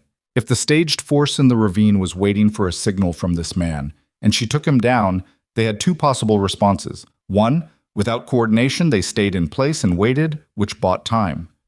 Two, without coordination, they moved anyway on a preset timer or on hearing the convoy, which changed nothing. But there was a third option she hadn't considered until she looked at him through the scope and watched him raise the radio handset. If he was the relay between the assault element and the ravine force, taking him out severed that communication link. The ravine force wouldn't know when the convoy halted. They wouldn't know the assault on Blackstone had stalled. They'd be operating blind, and blind forces either stayed put or made predictable mistakes. She keyed the radio. Actual, Overwatch. I have the enemy coordination element on the south ridge. Individual with radio and optics, confirmed observer role. I assess he's the link between the assault and the staged force. Request permission to engage. Shaw's response came back fast. Confirm he's not in contact with civilian structures or non-combatants. Confirmed, he's isolated on the ridge. Authorized, take the shot. She settled, slowed her breathing, let the reticle float on the man's position with the natural rhythm of her heartbeat, and then found the space between beats where everything was still. The radio was at his ear. She pressed the trigger. 1,200 meters downrange, the coordination link between Blackstone's attackers and the convoy kill team ceased to exist. She watched through the scope as the ripple of that single shot moved through the assault element. It took about 40 seconds. First, the fighters nearest the observer's position seemed to notice something wrong. She could see the change in body posture, heads turning toward the ridge. Then the radio traffic changed. She couldn't hear it, but she could see its effect. Fighters who had been in disciplined positions started looking at each other. Small clusters of conference where individual decision-making replaced coordinated instruction. Without the relay, the northwest element didn't know the convoy had halted. They didn't know their timing was compromised. They were fighting a battle that was already failing on its strategic level, even while the tactical gunfire continued. But none of that stopped the rounds coming in. A burst of machine gun fire ripped across the east firing step. She rolled left as the rounds chewed through the upper sandbag layer, and she came up with her ear ringing and her elbow bleeding from contact with the rough concrete lip of the step. She pressed her back against the sandbag wall and took a breath. Her elbow throbbed. She looked at it. Not deep, just surface, the kind of scrape you don't feel until the adrenaline backs off. She got back behind the scope. The battle was still running. The assault hadn't collapsed, just changed character, more individual and unpredictable, which in some ways was more dangerous than the coordinated version because you couldn't read the pattern. She worked through the targets she could find, methodically, spending no more time on each than the firing solution required. She was on her fourth magazine when Reyes's voice came over the radio, sharp and urgent. Overwatch, Blackstone comms, Paladin 6 just lost contact with Higher. They're reporting their radios being jammed. They can't get through. Mara stopped. Say again? The convoy's radio is being jammed. They've lost comms to brigade. They've lost comms to us. I'm barely holding this connection through the relay antenna, and that's going to degrade too. Reyes's voice had the controlled tightness of someone keeping it together by force of will. They can't reach Higher for confirmation on the halt order. And without Higher confirmation, Paladin 6 says he's following his standing movement order. The standing movement order, continue to destination on schedule. How long until they reach the pass entrance? At current position, about 22 minutes. 22 minutes. Jammed radios. No way to confirm halt. A convoy commander following his orders because he had no authorization to deviate and no way to get it. She looked at her radio, keyed it. Paladin 6, Overwatch. Can you copy? Static. A fragment of a carrier signal. Then nothing. She tried again. Same result. The jamming was good, professional, which meant this had been planned for. They'd anticipated the convoy halting based on a radio warning, and they'd planned for the communications cutoff as the contingency, which meant the staged force in the ravine was not dependent on the coordinator she'd just eliminated. They had a fallback signal. The convoy entering the pass was the fallback signal. If the convoy moved, the kill team in the ravine would hear them coming. They didn't need radio coordination. They just needed engines. She was already standing up. "Rourke," she said into the radio. Her voice was flat and fast, and she didn't waste a syllable. "Radios are jammed. Convoy can't reach higher. Paladin 6 is going to move in 22 minutes, and the ravine force doesn't need radio coordination. They'll hear the convoy coming. We can't stop it by radio." Rourke came back immediately. "What are you saying?" She looked at the ridge, at the outpost walls, at the slope between here and the valley road, at the distance a person would have to move and the time they'd have to move it in. "I'm saying someone has to physically reach that convoy," she said, "on the road, before it reaches the pass. Radio's out? That means legs." Silence on the net. She heard Rourke breathing. Then, "The south approach is still contested. That slope. I know what the slope is." Another silence, shorter. "You're not doing this alone." "I'm not asking to." "Price goes with you. He knows the valley road from the resupply runs." A pause. She could hear something in Rourke's voice that hadn't been there 3 days ago. Not warmth, not affection, something harder and more functional than either of those. Respect delivered in the form of information. "There's a drainage culvert under the road wall at the 200-meter mark. Goes under the approach. Gets you below the south element's position without crossing their line of fire. Price knows where it is." She looked at the south wall. "How big is the culvert?" "Big enough. It's how we run the comm wire."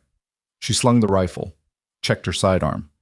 "Tell Price to meet me at the south drainage gap in 2 minutes."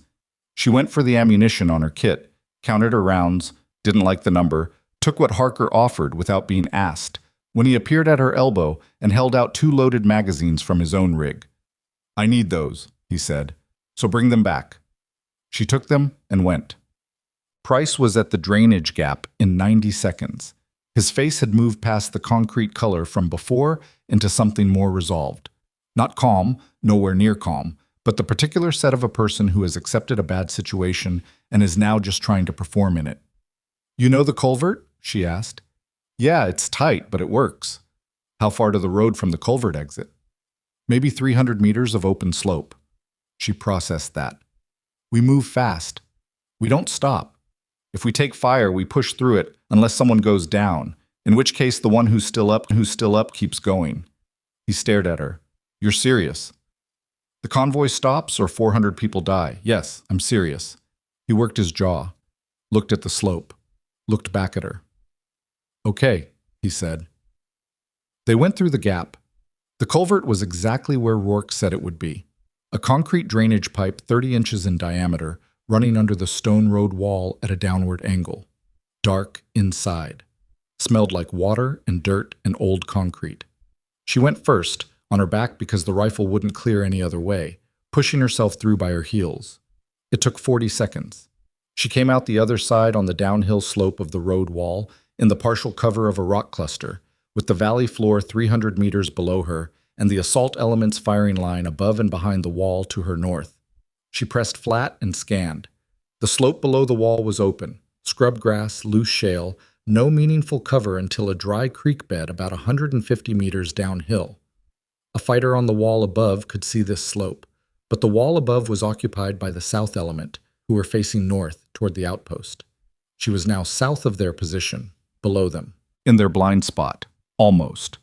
There were 2 fighters at the south end of the wall who were watching the valley rather than the outpost.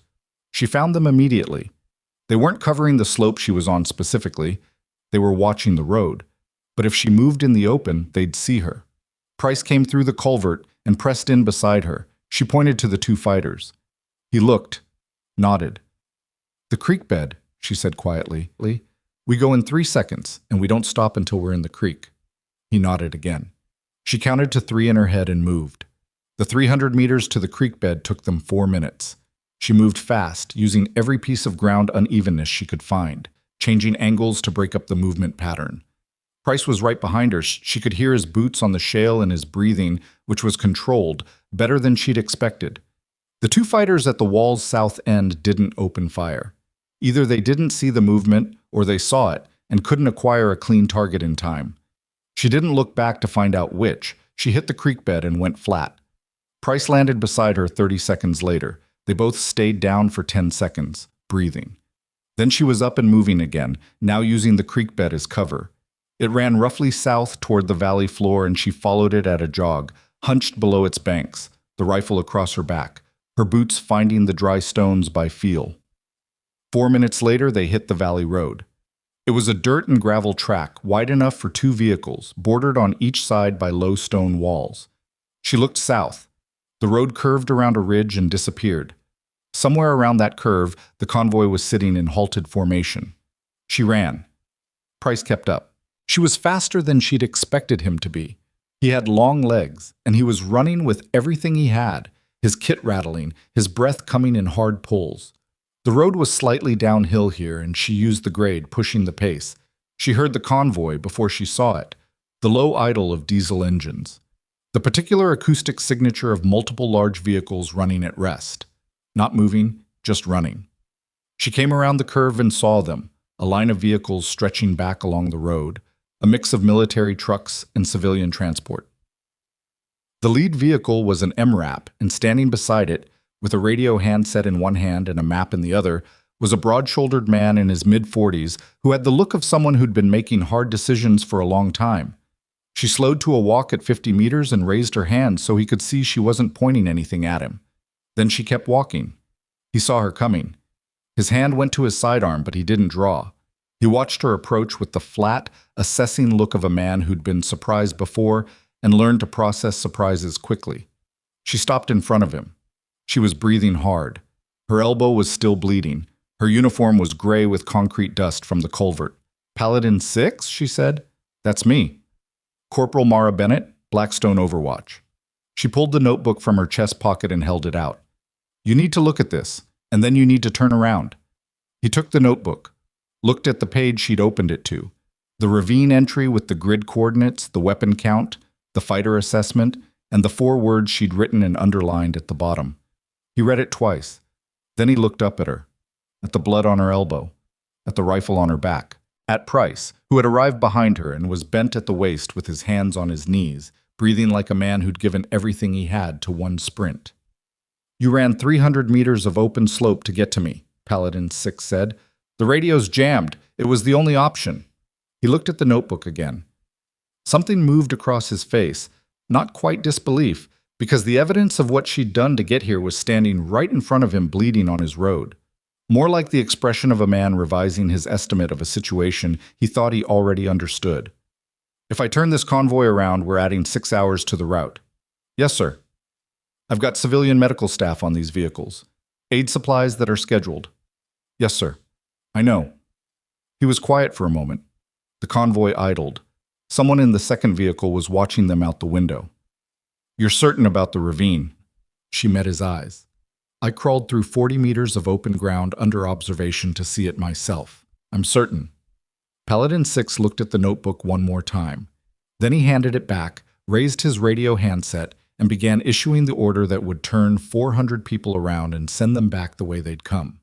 She stood on the road and listened to him do it, and felt something release in her chest that had been held tight since the first mortar round hit the south wall. Then her radio crackled, broken, partial, fighting through the jamming, and she heard Rourke's voice in fragments. She pressed the radio to her ear and strained to catch the words. "Bennett, ravine, moving, there." The signal cut out. She looked back toward the mountains, toward Blackstone, toward the ravine she'd crawled into and out of an hour ago. And she understood, in the way that the pattern of a thing sometimes becomes clear all at once rather than gradually, what Rourke's broken transmission meant. The ravine force had heard the convoy stop. They weren't waiting anymore. She was already moving before Rourke's transmission finished breaking apart. Price. She turned. He was still catching his breath. Can you stay with the convoy? Get Paladin 6 to set up a physical security perimeter and wait for the jamming to clear before they move anywhere. He straightened up, looked at her. Where are you going? Back. He stared at her for a full second. The ravine force is moving. I know. You just ran 300 meters to get here. I know that too. He looked at the mountains, at the smoke rising above where Blackstone was, invisible behind the ridge. He looked like he wanted to say something else, and decided it wasn't worth the time. Go, he said. She went. Running uphill on loose shale at 7,000 feet with a rifle on your back is a particular kind of suffering. Her lungs started burning at the 200-meter mark and didn't stop. The creek bed that had sheltered them on the way down was now a liability. Too slow, the banks forcing her to crouch and lose her stride. She abandoned it at the first opportunity and went straight up the open slope, accepting the exposure because speed mattered more than cover right now. Her radio was dead. The jamming was still running. She could hear the carrier frequency when she keyed it, that flat electronic hiss that meant someone was putting serious power into blocking the spectrum. Professional equipment, the kind that didn't come cheap and didn't get deployed by amateurs, which told her something she filed away for later. Whoever had planned this operation had resources and had spent them carefully. This wasn't a militia action. This was coordinated by someone with access to military-grade electronic warfare equipment, which meant the attack on Blackstone and the convoy ambush had backing that went deeper than the fighters she'd been shooting at all morning. She filed it and kept running. The south wall of the perimeter appeared above her. She could see the stone road wall and the gap of the drainage culvert, and two figures at the perimeter's firing step who weren't looking at her because they were looking north at the assault element that was still, apparently, still running. She could hear the gunfire from here. Irregular now, not the sustained rhythm of an hour ago, but still active. She went through the culvert on her stomach, faster this time because she knew its dimensions. Came out the inside of the wall and was on her feet in one motion. Rourke was at the command post. She could see him through the open door, standing over the radio, working the handset, his face doing the things faces do when they're not getting through. He saw her come through the wall and cross the distance between them in 8 strides. Ravine force is moving, he said. It wasn't a question. I know. How long ago? Reyes picked up engine noise from the south observation point about 4 minutes before the jamming took her comms. She got one burst through before the signal died completely. He looked at her, at the blood on her elbow, the dust on her uniform, the fact that she was breathing like someone who'd sprinted up a mountain.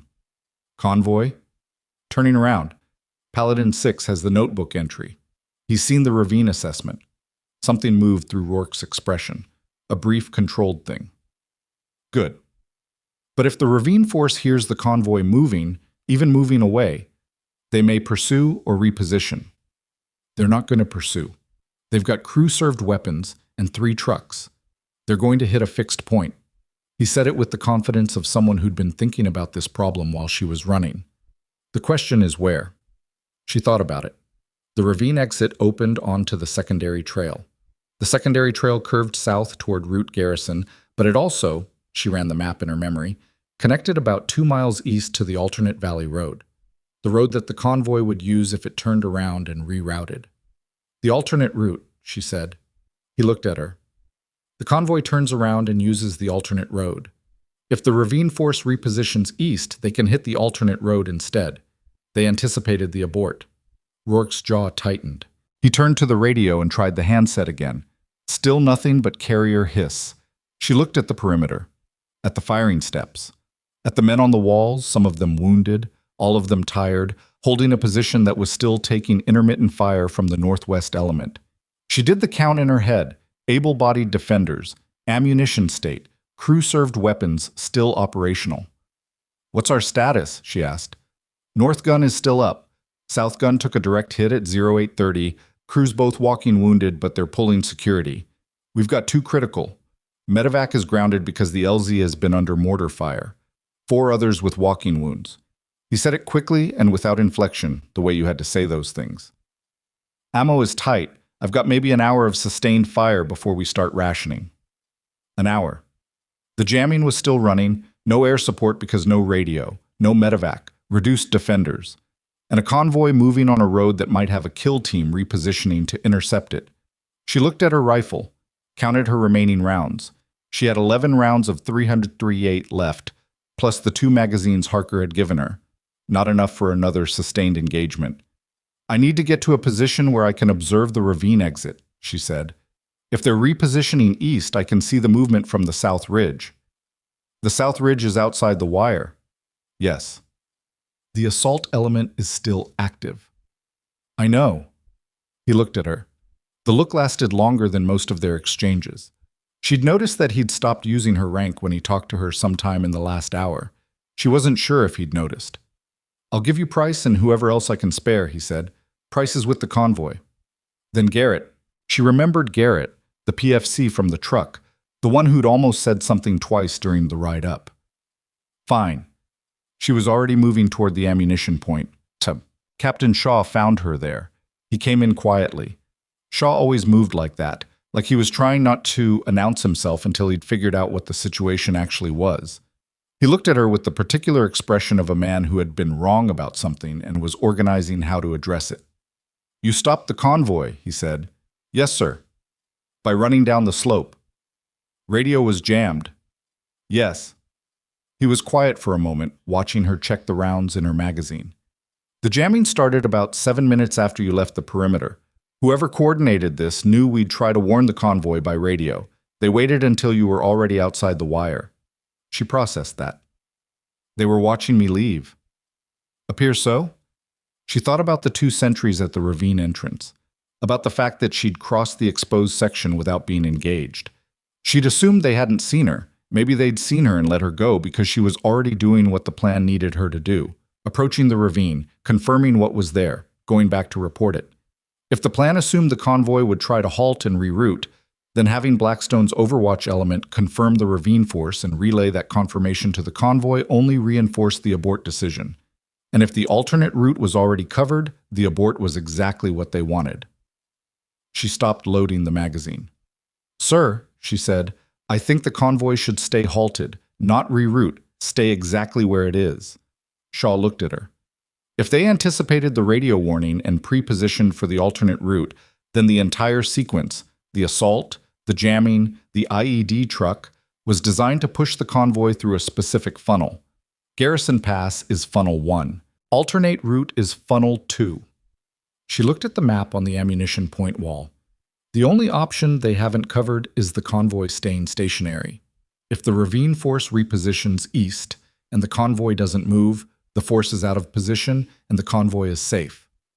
Shaw followed the logic. She could see him following it. "The convoy can't stay stationary indefinitely," he said. "No, but they can stay stationary until the jamming stops, and the jamming stops when we eliminate the jamming source." "You know where the source is?" She didn't, but she had an idea. High-powered jamming at this range requires a significant antenna setup. It's not man-portable, it's vehicle-based or fixed site. The ravine was used for heavy equipment staging. If the jamming equipment came in through the ravine, it came in before the assault started, which means it's positioned somewhere with line of sight to both the outpost and the convoy route. She went to the wall map, traced the ridgeline with her finger. "Here, the northwest ridge. Any point along this section gives line of sight to both." Shaw looked at the map. "The northwest ridge is where the assault element withdrew to." "Yes, sir." "You want to put a round through a jamming antenna at," he checked the scale, "approximately 2,000 meters, through an active assault element." "Yes, sir." He looked at her for a long moment, not with doubt exactly. Doubt had moved out of his expression sometime during the last 3 hours, more with the look of a man taking careful measure of something he's decided to trust, but still wants to fully understand. "You can make that shot." It wasn't quite a question. "I've made longer," she said. Then, because that sounded like exactly the kind of thing she'd normally avoid saying, she added, "under better conditions." He almost smiled. It was a small thing, brief and a little tired. "Find the antenna. If you can confirm it, take it." She picked up the loaded magazine and headed for the firing step. Garrett was waiting with his carbine and a face that suggested he'd received the assignment from Rourke and processed it by deciding not to think about it too hard. He was a practical person, she was coming to understand. Not a lot of drama. "You're the sniper," he said. It wasn't the first time someone had said that to her since this morning, but the context had changed. "Yeah." "Okay," he said, like that settled something. She got behind the scope at the east firing step and began working the northwest ridge. The assault element was there. She could see them, spread across the rock formations they'd withdrawn to. They weren't pressing the attack anymore. They were maintaining their positions, putting out enough fire to keep the defenders occupied and unable to disengage, holding the siege dynamic even as the assault itself had peaked.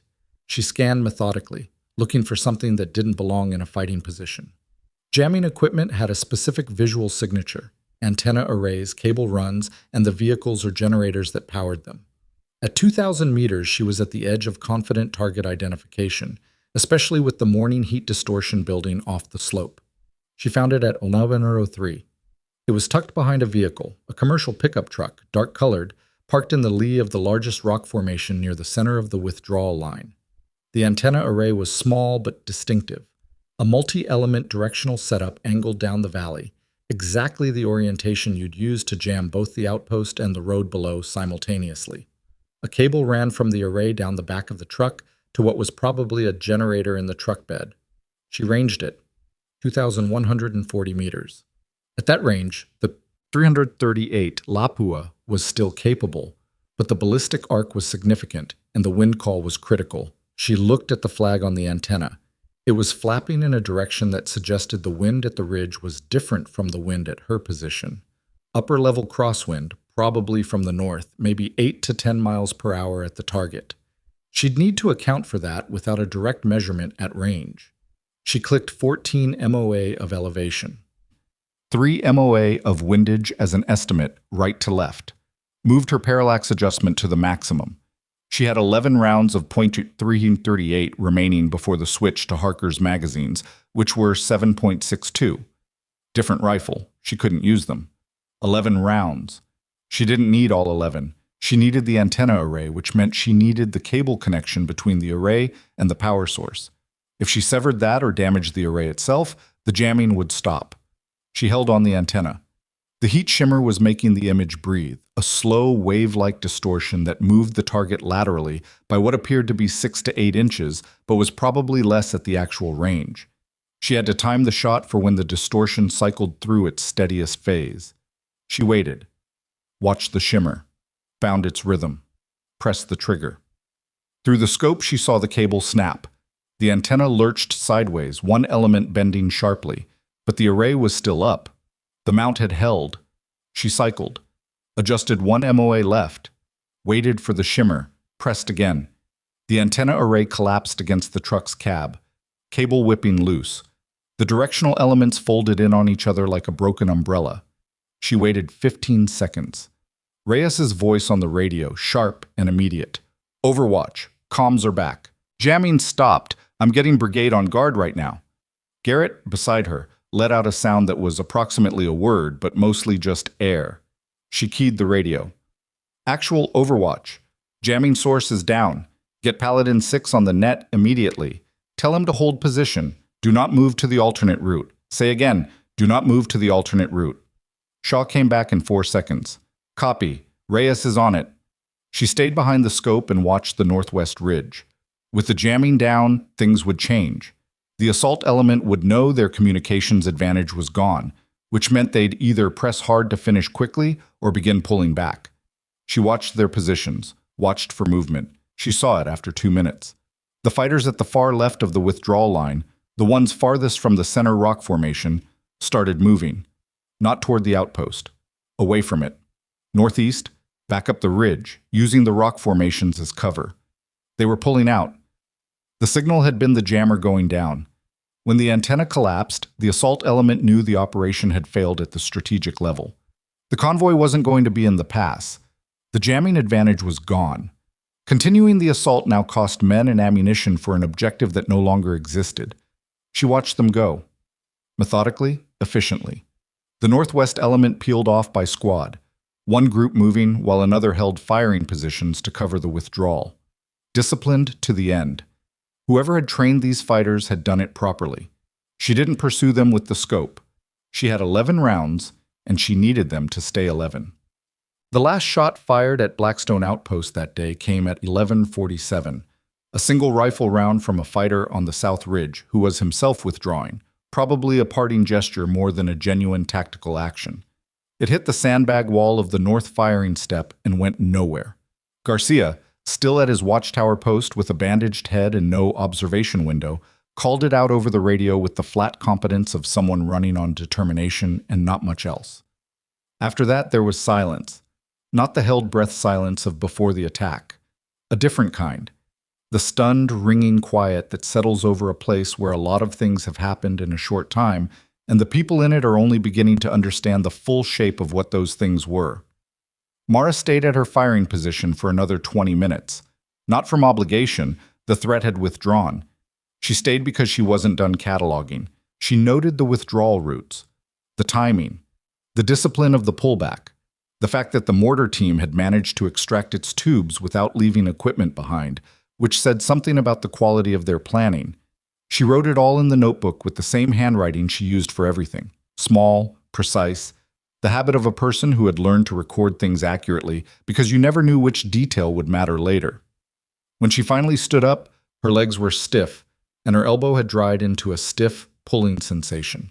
She needed water. She'd had about 8 ounces since 0400. She went to find some. The command post had acquired the particular atmosphere of a place that was transitioning from crisis to aftermath. Men moving more slowly, speaking in lower voices, the specific exhaustion that sets in when the body realizes the emergency is over and begins presenting the bill for all the energy borrowed against it. Someone had set up a water point near the vehicle bay, and she went there first, drank 2 full liters standing up, and then sat down on an ammunition crate and let herself stop moving for 5 minutes. Harker found her there. He sat down on the crate next to her without asking.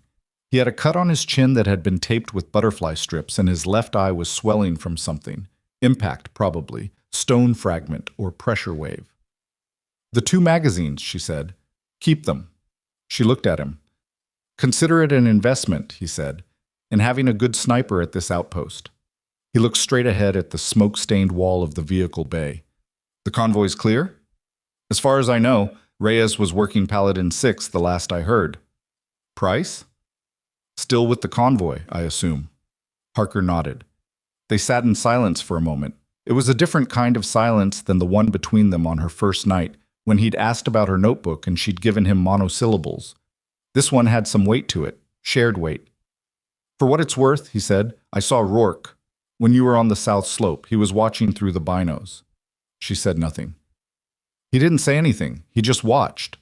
Harker paused. He looked like someone doing math. She could imagine it. Rourke with his binoculars tracking her across the exposed slope, watching her go through the culvert and come back up the mountain and disappear over the crest, calculating something. "The math wasn't complicated," she said. "Apparently not." He stood up. "Shaw wants everyone at the CP in 20. After action starts now, while it's fresh." She nodded. He walked away. She sat there for another minute, not resting exactly, just letting her mind run the events of the morning in reverse order, checking for gaps, inconsistencies, things she should have seen faster or done differently. There were some. The culvert route was something she should have identified on her perimeter walk. Rourke had known about it, and she hadn't asked the right questions. She'd taken too long to make the connection between the drag marks and the alternate route. 20 minutes, maybe more. If the jamming had started earlier, 20 minutes might have mattered. She wrote those things in her notebook too. Then she closed it and went to the command post. Shaw ran the after-action the way he ran everything, with his hands in his lap and his voice quiet and no theater to it. There were 8 people in the room: Shaw, Rourke, Harker, Reyes, Garcia, 2 members of Second Squad whose names she was still learning, and Mara. The wounded who were mobile had been brought to the aid station. The 2 critical cases were being prepped for medevac now that the LZ was clear. Shaw started with casualties. 4 wounded, 2 serious. The truck in the vehicle bay. The watchtower window. He went through it item by item without effect, and the room received it the same way. Not cold, but measured. This was a professional inventory, not a memorial. The memorial would come later, in quieter moments. Then he looked at Mara. "Walk us through it," he said, "from your first observation." She did. She was precise and she was brief. She didn't editorialize. She described what she'd seen, when she'd seen it, what conclusions she'd drawn, what action she'd taken.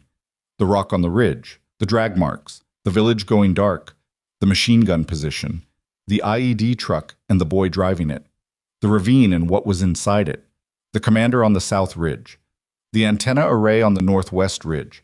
She laid it out in order, each element connected to the next, and she didn't soften any of it, including the parts where she'd been wrong or slow or where she'd asked for things that weren't given. When she finished, the room was quiet for a moment. Then Rourke said, "How long ago did you start developing the pattern on the northwest ridge?" "First night. I noted the rock position as anomalous within 3 hours of arriving." "You flagged it in writing to Captain Shaw the next morning." "Yes. And I told you there wasn't enough to change the defensive plan." He said it flatly, not apologetically, with the tone of a man being precise about a fact. "Yes, Sergeant." He looked at Shaw. "The written observation log she filed on day 2. That needs to go into the brigade report as is, timestamps and all." Shaw nodded. "It needs to go up as a formal intelligence product," Rourke continued, "not a sniper's field notes, a threat assessment document with the observation methodology and timeline." He turned back to Mara. "You have a background in pattern analysis. Where does that come from?" The room shifted slightly. She felt it, the way the attention in the space calibrated toward her, not aggressive, but focused. "I competed in long-range shooting from 15, she said. "Reading environmental patterns, wind, mirage, terrain anomalies. It's built into the discipline. You spend enough time looking at the same patch of ground through a 10-power optic, you learn what normal looks like." "That's not all of it," Rourke said. It wasn't a question. She held his gaze. 6 months before this deployment, she said carefully, I was attached to an intelligence support activity for a training rotation, pattern of life analysis. We were working targeting packages." She paused. "I wasn't supposed to be on that rotation. My name ended up on the list because a captain at Fort Campbell misread the assignment roster, and nobody corrected it before the plane left." Parker made a short sound that wasn't quite a laugh. "You spent 6 months doing intelligence analysis by accident," Shaw said. 3 months. The other 3, I was back in the sniper section." She looked at her hands briefly. "I kept the methodology." Shaw leaned forward slightly.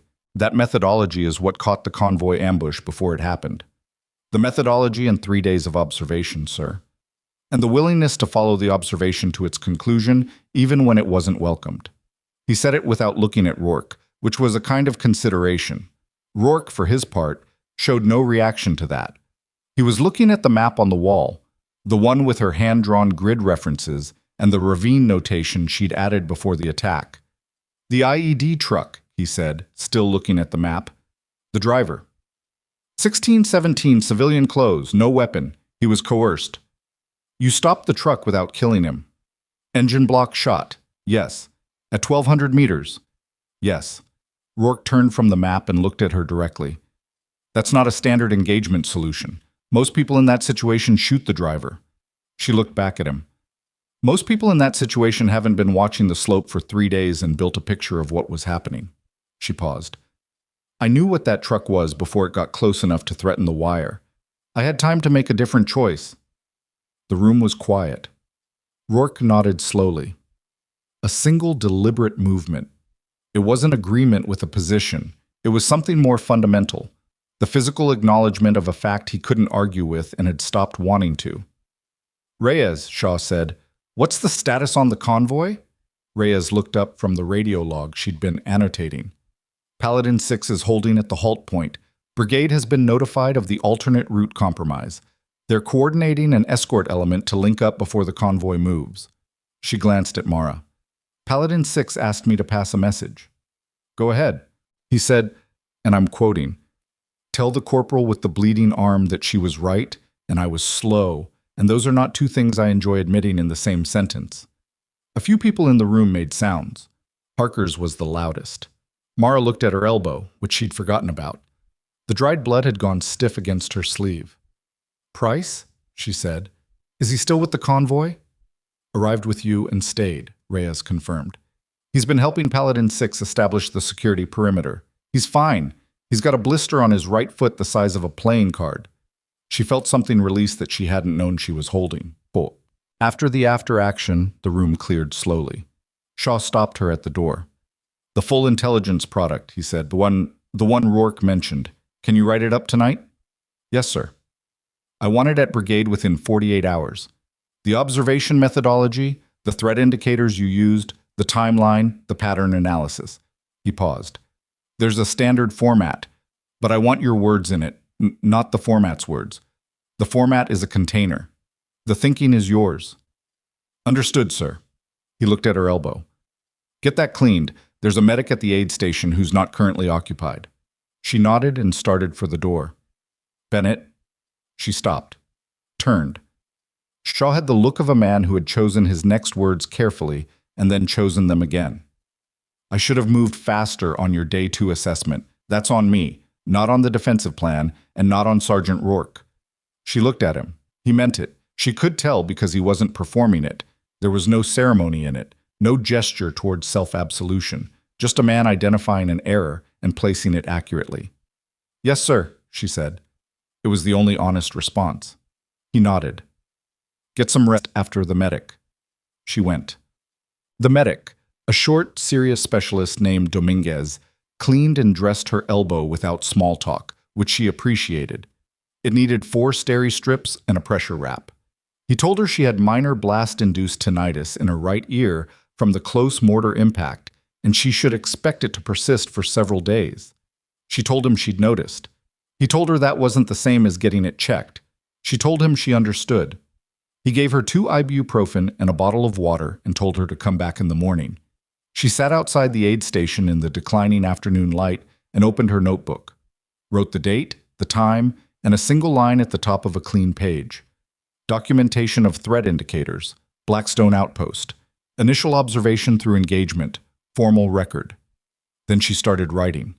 She'd been at it for about 20 minutes when she heard Boots stop beside her. She looked up. Rourke was standing there with 2 cups of coffee. He held one out. She took it. He sat down on the bench beside her, not close, 2 feet of space between them, and drank his own coffee. He looked at the valley below, which was quiet now. The village of Sarbec had lights again. Cooking fires. 1 or 2 windows glowing amber in the early dark. They sat in silence for what might have been 3 minutes. She kept writing. He kept looking at the valley. "My first deployment," he said without preamble. "There was a warrant officer, older guy, terrain analysis background. He spent 2 days trying to tell my platoon sergeant that a road we were planning to use had been prepared as a kill zone." He stopped, drank some coffee. Platoon sergeant had 12 years in, warrant had 3. Platoon sergeant figured the warrant was theorizing. She kept her pen moving. 7 guys, Rourke said. She stopped writing. "We didn't use that road," he said. The platoon sergeant finally listened on day 3. But another element did. Different company, different sector, nobody passed the warrant's assessment up the chain. He looked at the village. 7 guys. The numbers sat in the air between them. She looked at her notebook. At the entry she'd made on the first night, not natural, with the timestamp showing 0220 hours, just over 72 hours ago. "Why didn't you listen?" she asked. It came out direct. Not unkind, she didn't have the energy for unkind, and she didn't particularly mean it that way. Just direct, the way she wrote in the notebook. Factual. He didn't answer immediately. He drank his coffee.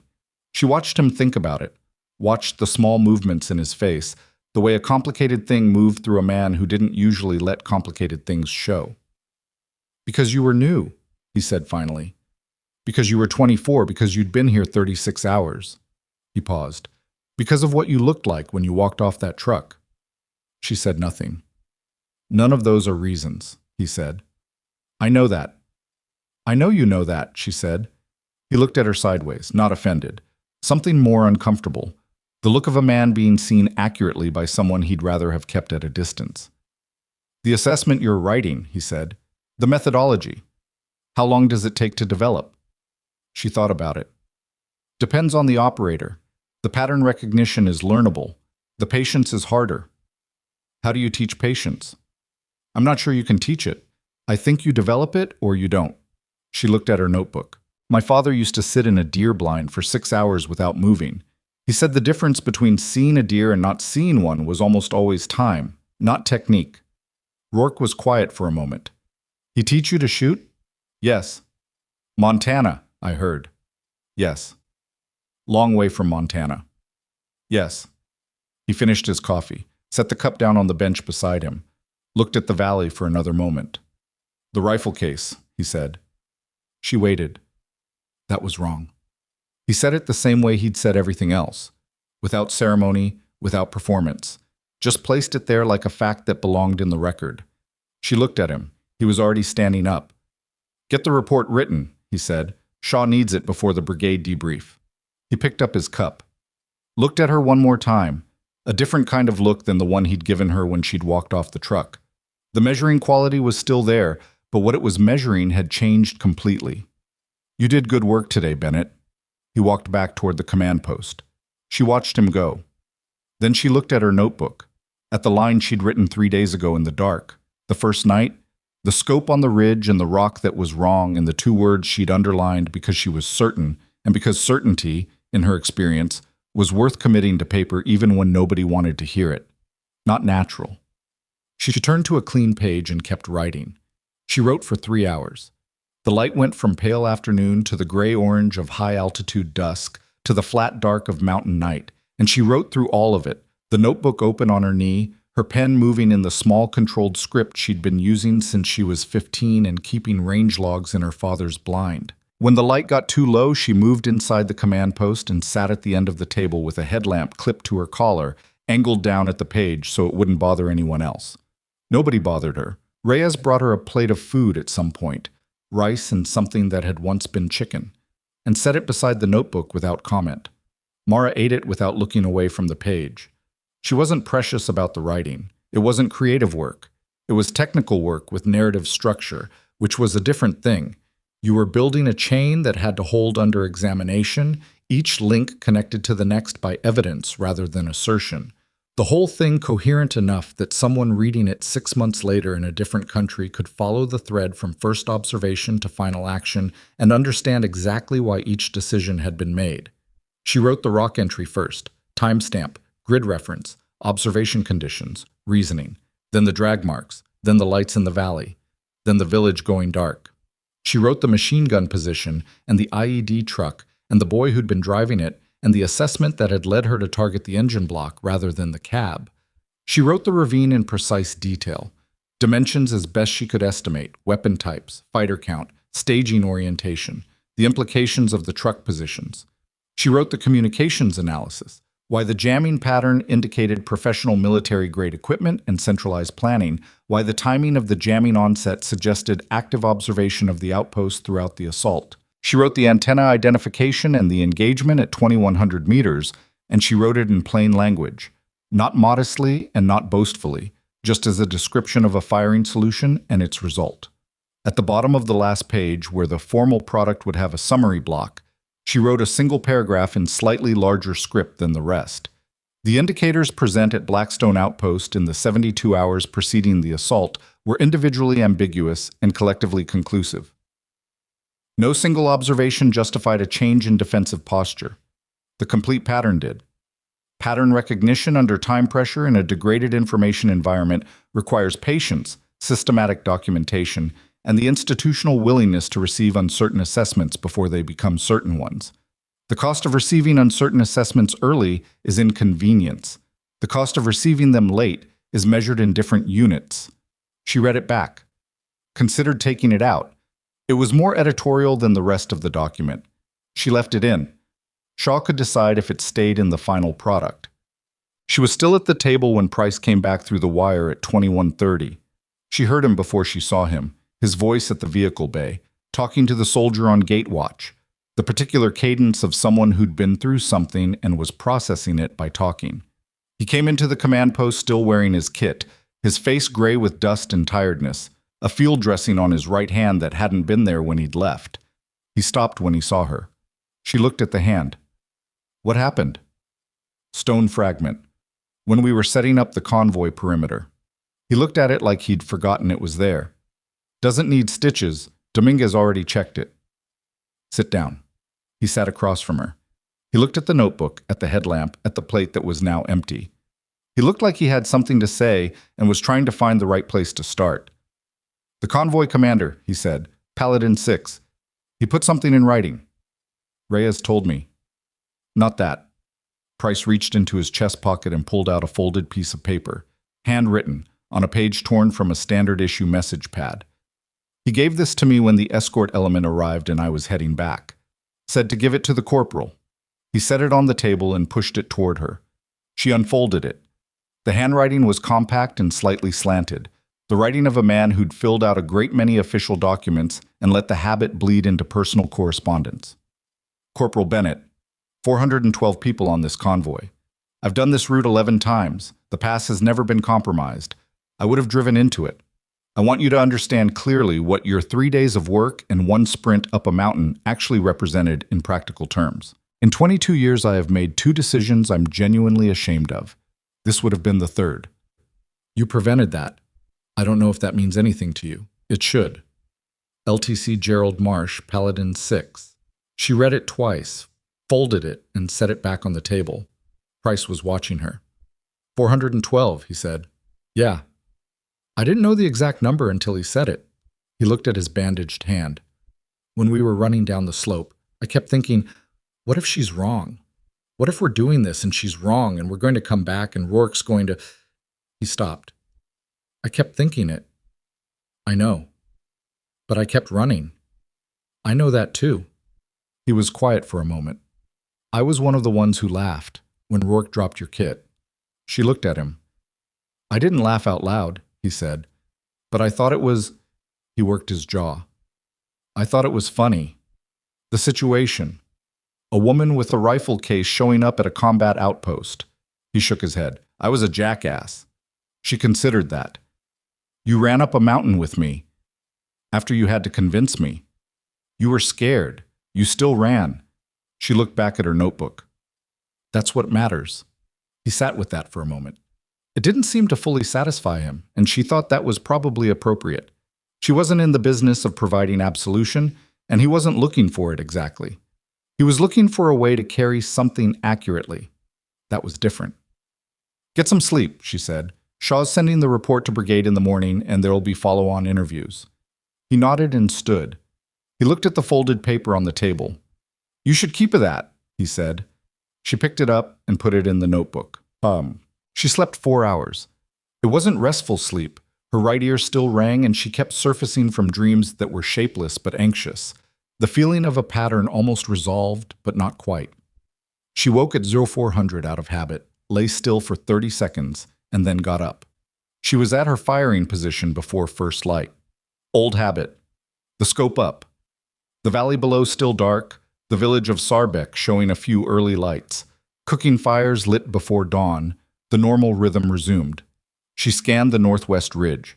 The rock formations where the assault element had withdrawn were empty. She could see the vehicle behind which the jamming array had been positioned. It was still there, abandoned, a dark shape against the lighter stone. No movement. She held on it for a full minute. Nothing. She swept the south ridge, the road wall, the ravine entrance. The ravine entrance was different. She held the scope on it. The 2 sentries who had been there yesterday were gone, which she expected. The withdrawal had been complete and disciplined. But the ravine entrance itself was now visible in a way it hadn't been before. During the assault, the camouflage netting over the entrance had been intact, blending it into the rock face. Now it was partially down. One side collapsed, the netting sagging to the ground, leaving the opening visible as a dark gap in the rock. They'd left in a hurry. Not panicked, but quickly enough that they hadn't taken time to reset the concealment. She wrote it in the notebook. Evidence of rapid extraction, no attempt to sanitize the site. Then she sat back and looked at the valley as the light came up. It came the way it always did at altitude, not gradually but in distinct stages, the sky shifting from black to deep blue to a pale and slightly greenish gray before the actual color of morning arrived. The ridgeline caught it first, the peaks going from silhouette to 3-dimensional stone in the space of a few minutes. Then the valley floor, the village rooftops catching the horizontal light and going gold, the well in the market square throwing a long shadow east. She sat and watched it and didn't write anything. She thought about her father's blind, the 6-hour silences, the way he'd taught her to read wind by the movement of grass stems at different ranges. Far grass first for the upper-level picture, near grass for the local condition, the relationship between them giving you the gradient. He'd never said much about patience as a virtue. He just demonstrated it until she absorbed it by proximity. She thought about the rock that had moved 18 inches uphill on a slope where nothing moved uphill. She thought about 412 people on a convoy that had no idea how close it had come. She closed the notebook. The brigade debrief team arrived by helicopter at 0930, 3 officers and a civilian in a collared shirt who didn't introduce himself but carried a tablet and typed continuously throughout the entire proceeding. The senior officer was a lieutenant colonel named Hargrove, trim and precise, who set up in Shaw's command post and ran the debrief like he was assembling a machine, each piece examined, placed, connected to the next. He spent 40 minutes with Shaw, then Rourke. Then he asked for Mara. She came in and sat across the table from him. The civilian with the tablet sat to his right and typed without looking up. Hargrove had her intelligence product in front of him. Shaw had transcribed her handwritten notebook pages into the standard format and transmitted it that morning. And he'd clearly read it thoroughly because his copy had pencil marks in the margins. "Corporal Bennett," he said. "Sir?" "I've read your product. I have some questions about the observation methodology." He looked at his marked copy. "On night 1, at approximately 0220 hours, you flagged the rock feature as anomalous. You'd been at this post for less than 12 hours. "Yes, sir." "Walk me through the reasoning at that point. What made you identify it?" She'd done this once already in the after action. She did it again the same way, direct, sequential, no editorializing. The angle of accumulation on that slope, the exposed position that would be visible for miles. The bearing reference she'd taken off the ridgeline notch that let her confirm displacement the following night. Hargrove listened without interrupting. When she finished, he made a mark in the margin. "The displacement confirmation on night 2, he said. "You took a bearing reference in pre-dawn conditions through a 10-power optic at 1800 meters. That's a precision observation under significant atmospheric limitation. What's your confidence on that?" "High." The reference feature, a notch in the ridgeline behind the rock, was distinctive enough that there was no ambiguity about the alignment. The displacement was approximately 18 inches, which is significant enough to be definitive at that magnification. "You'd been awake for approximately 35 hours at that point." "Yes, sir." "Degraded acuity?" "Possibly. I documented the observation as high confidence rather than confirmed, which reflects that uncertainty." Hargrove looked at the margin note he'd made. "Your product distinguishes consistently between observation, assessment, and confirmed fact. That distinction is—" He paused, choosing the word with some care. "Uncommon at corporal level." She didn't respond to that. "Where did you develop that habit?" "Competitive shooting, sir. Long-range marksmanship requires honest communication about conditions. If you overstate your wind call, you miss. Understating it has the same result. The discipline is accuracy, not confidence." Hargrove considered that, made another mark. "Tell me about the pattern of life analysis." "The village going dark," she told him. "The cooking fires, the livestock, the dogs, the 20-minute window. The correlation with the Kunar incident documentation she'd read during pre-deployment briefings. You remembered a specific behavioral indicator from briefing packets?" "Yes, sir." "Verbatim?" "Close enough to make the connection. I didn't remember the exact phrasing. I remembered the pattern: mass behavioral change in a civilian population immediately preceding a coordinated attack. The timeline compression was consistent." Hargrove leaned back slightly. He looked at her with an expression she couldn't entirely read. Not the open skepticism of Rourke on day 1. Not Shaw's measured consideration. Something more institutional. The look of a man running a calculation that had inputs beyond this room. "Corporal Bennett," he said, "I'm going to ask you something directly, and I'd like a direct answer." "Sir?" "Why are you a corporal?" The room was quiet. The civilian with the tablet had stopped typing.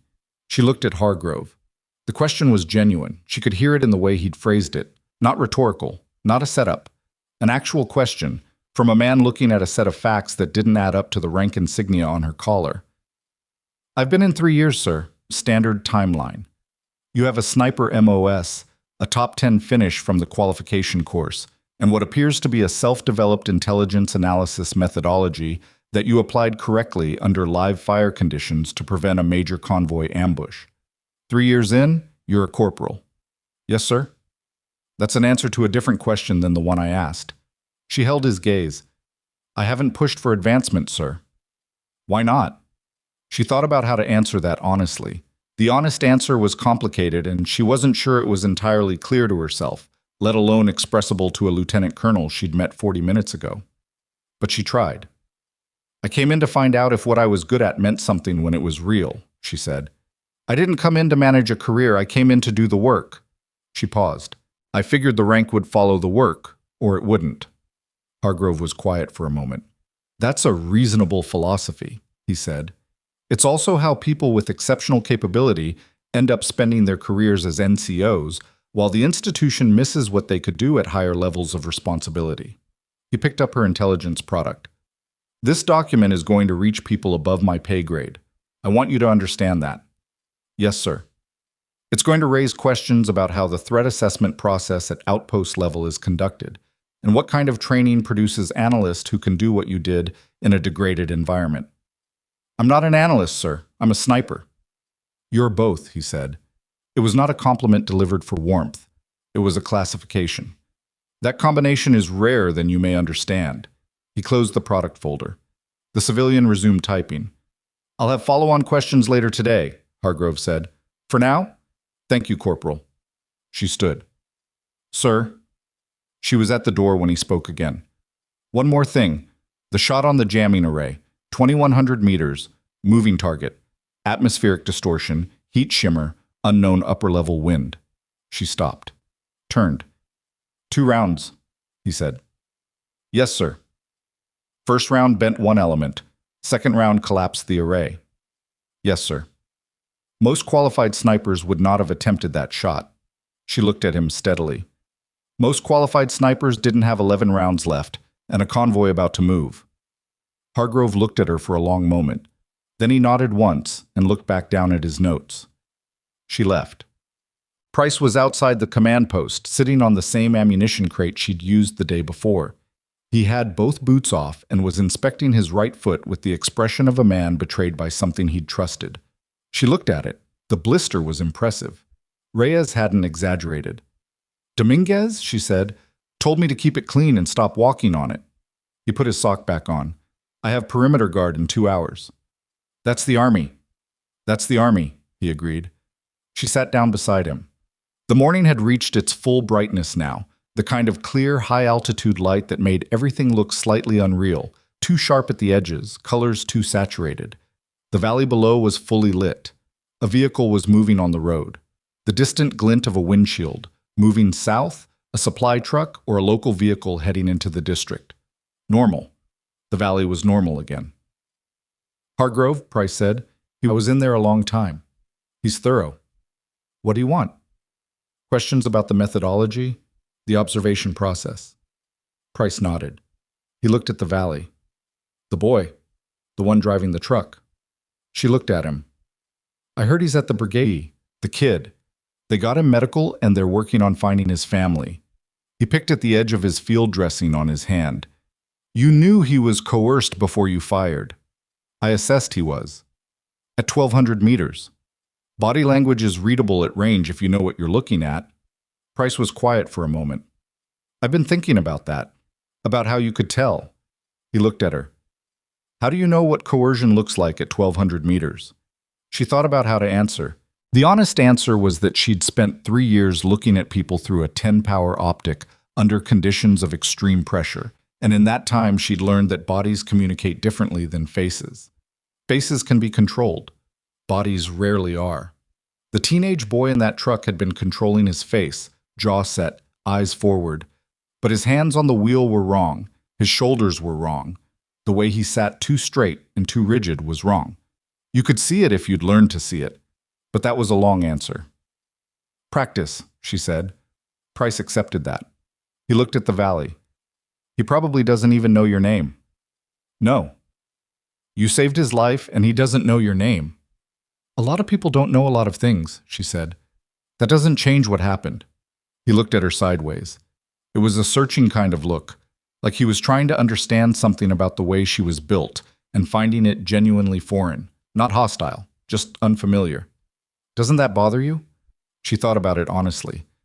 No, the point wasn't for him to know my name. The point was for him to get off that truck alive.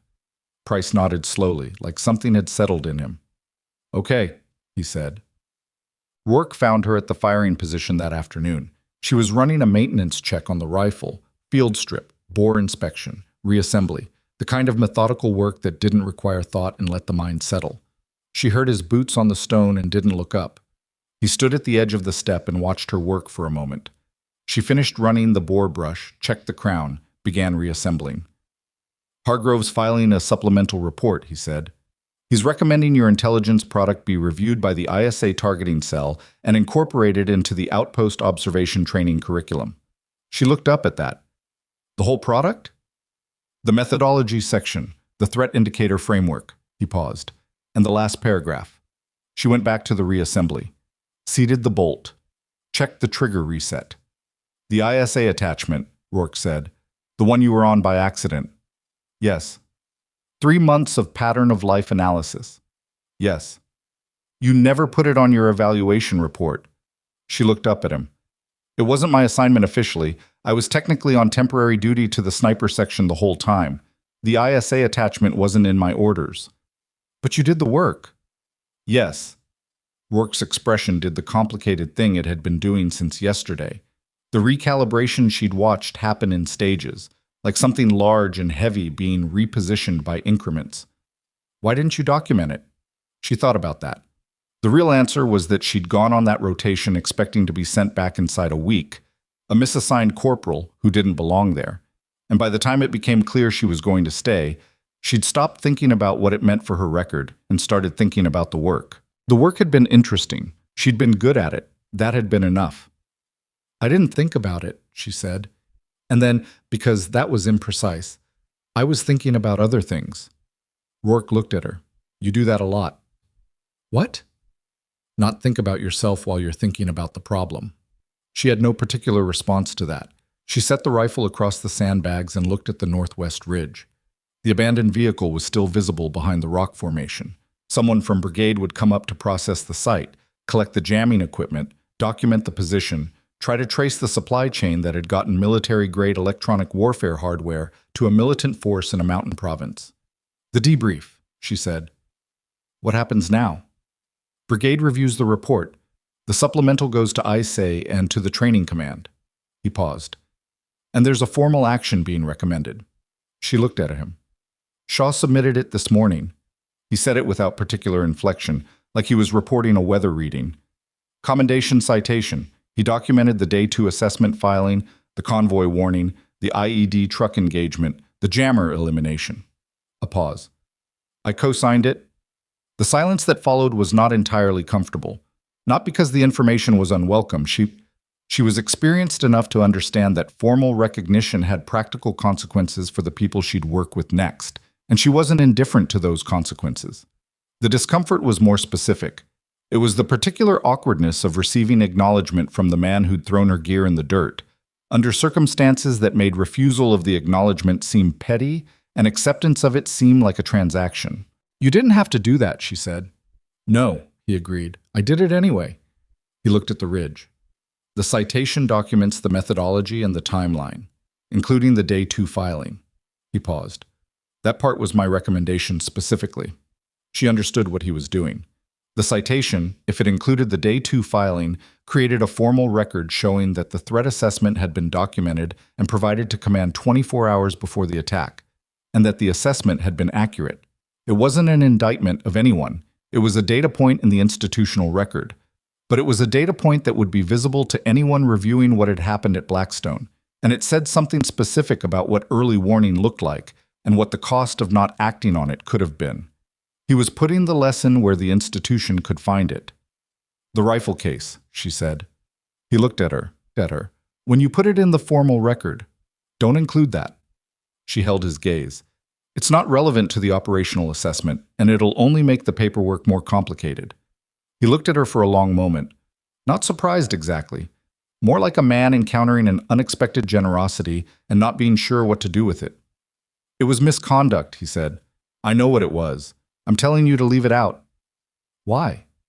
She thought about the warrant officer he'd mentioned the night before. 7 guys. The road not warned about in time, the weight Rourke had been carrying for however many years, the specific kind of weight that doesn't get lighter over time. "Because the record that matters is the one about what to do next time," she said, "not the one about what went wrong this time." Rourke looked at her for a long moment, then he nodded, once. The way he'd nodded when she'd told him about the machine gun shot, not impressed, not warm, just the careful, deliberate acknowledgement of a man placing something accurately in his understanding of the world. He turned and walked back toward the command post. The convoy resumed movement 2 days later, under escort, via a northern route that bypassed both the Garrison Pass and the alternate valley road. It reached its destination without incident. The formal notification came through Reyes, who read it off the radio log with the flatness of someone reporting a weather system that had moved through. The boy from the truck, his name was Tariq, Harker found out from the brigade intelligence report, 17 years old from a District 3 provinces west, was reunited with his family 8 days after the battle. The report didn't say much more than that. Mara read it once and didn't ask for a follow-up. Price's blister healed in a week. He walked with a slight hitch for a few days that he pretended wasn't there, and that everyone pretended not to notice. He and Mara developed a functional relationship that was not quite friendship, but had some of its characteristics. They shared the observation rotation for the remainder of the deployment, and he took to keeping a small notebook of his own, at first self-consciously, and then with the quiet focus of someone discovering that the practice of looking carefully at things is itself worth something. She never told him to start doing it. He just started.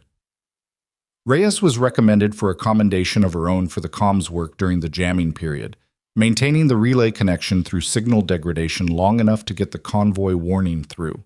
She accepted it with the particular expression of someone who thought the whole business of formal recognition was slightly embarrassing but wasn't going to turn it down. Garcia, who had stayed at the cracked watchtower through the mortar barrage and kept calling position reports until the last shot was fired, was put in for a separate action. His award was approved before they rotated out. 3 months later, at a forward operating base 60 kilometers from Blackstone, Mara sat across a table from an officer she hadn't met before, a major from the training command, late 30s, who had her intelligence product in front of him and had apparently read it more than once because the pages had the slightly softened look of paper that's been handled repeatedly. "We want to develop this into a formal curriculum," he said. "The threat indicator framework, the documentation methodology." He looked at her. "We'd need your involvement. A 2-week TDY, working with an instructional development team." She looked at the product in his hands, her handwriting in the formal layout, the small, precise script, the numbered observations, the last paragraph that Shaw had left in. "It's not a new methodology," she said. "It's basic observation practice applied systematically." "I know, that's the point." He set the product down. Basic observation practice applied systematically is exactly what most people don't do. Your document explains why and how to do it in terms that are teachable. He looked at her. "The people who develop curricula aren't always the people who can teach the content, but you can do both. I'm a sniper. You're also what I described." He wasn't pressing it. He was just placing it there, the same way Hargrove had. A classification rather than a compliment. 2 weeks. You'd keep your current assignment.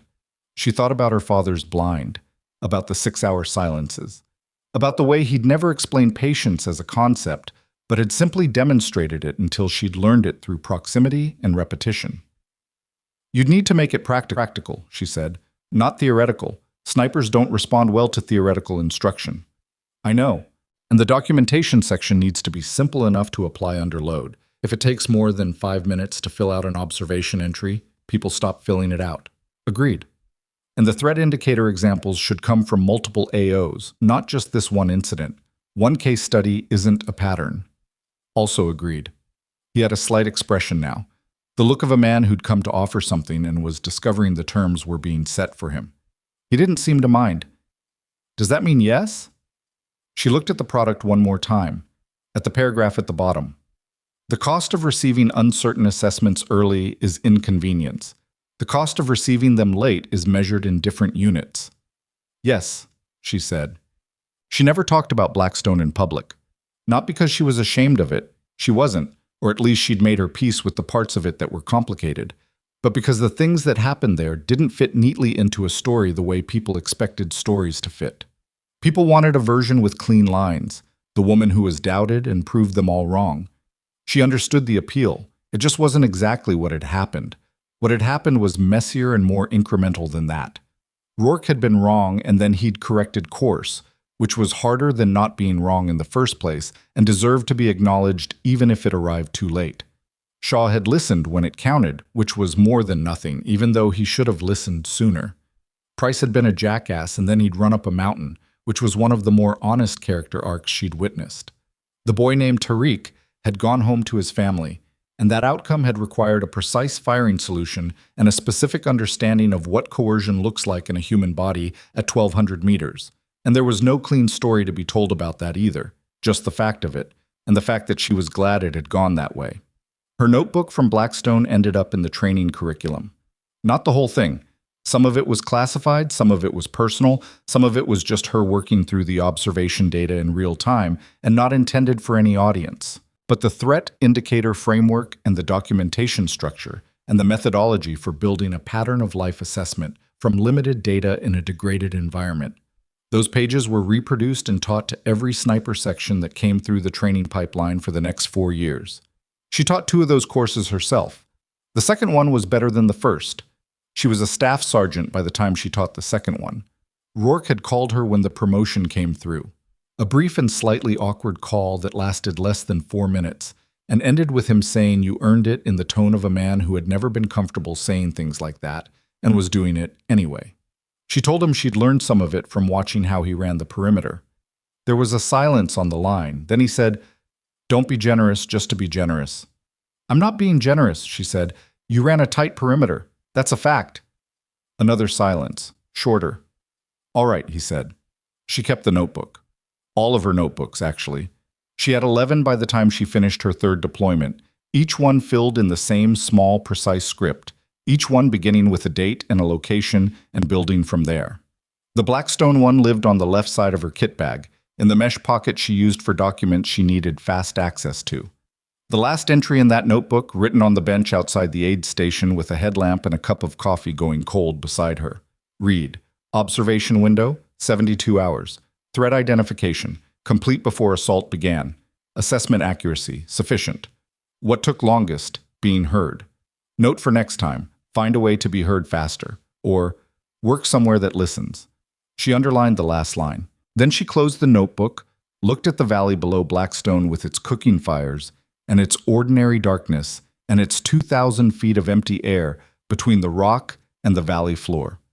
And she thought about her father standing in the cold Montana dawn with his hands in his pockets and saying nothing, just watching the tree line, patient as geology, as certain as weather. He'd been trying to teach her something then. He just hadn't known he was teaching it. She hadn't known she was learning it. That's how most of the important things work. You don't notice you're carrying them until you need them, and then you reach for them without thinking, and they're there. She zipped the notebook into her kit bag and went to get more sleep.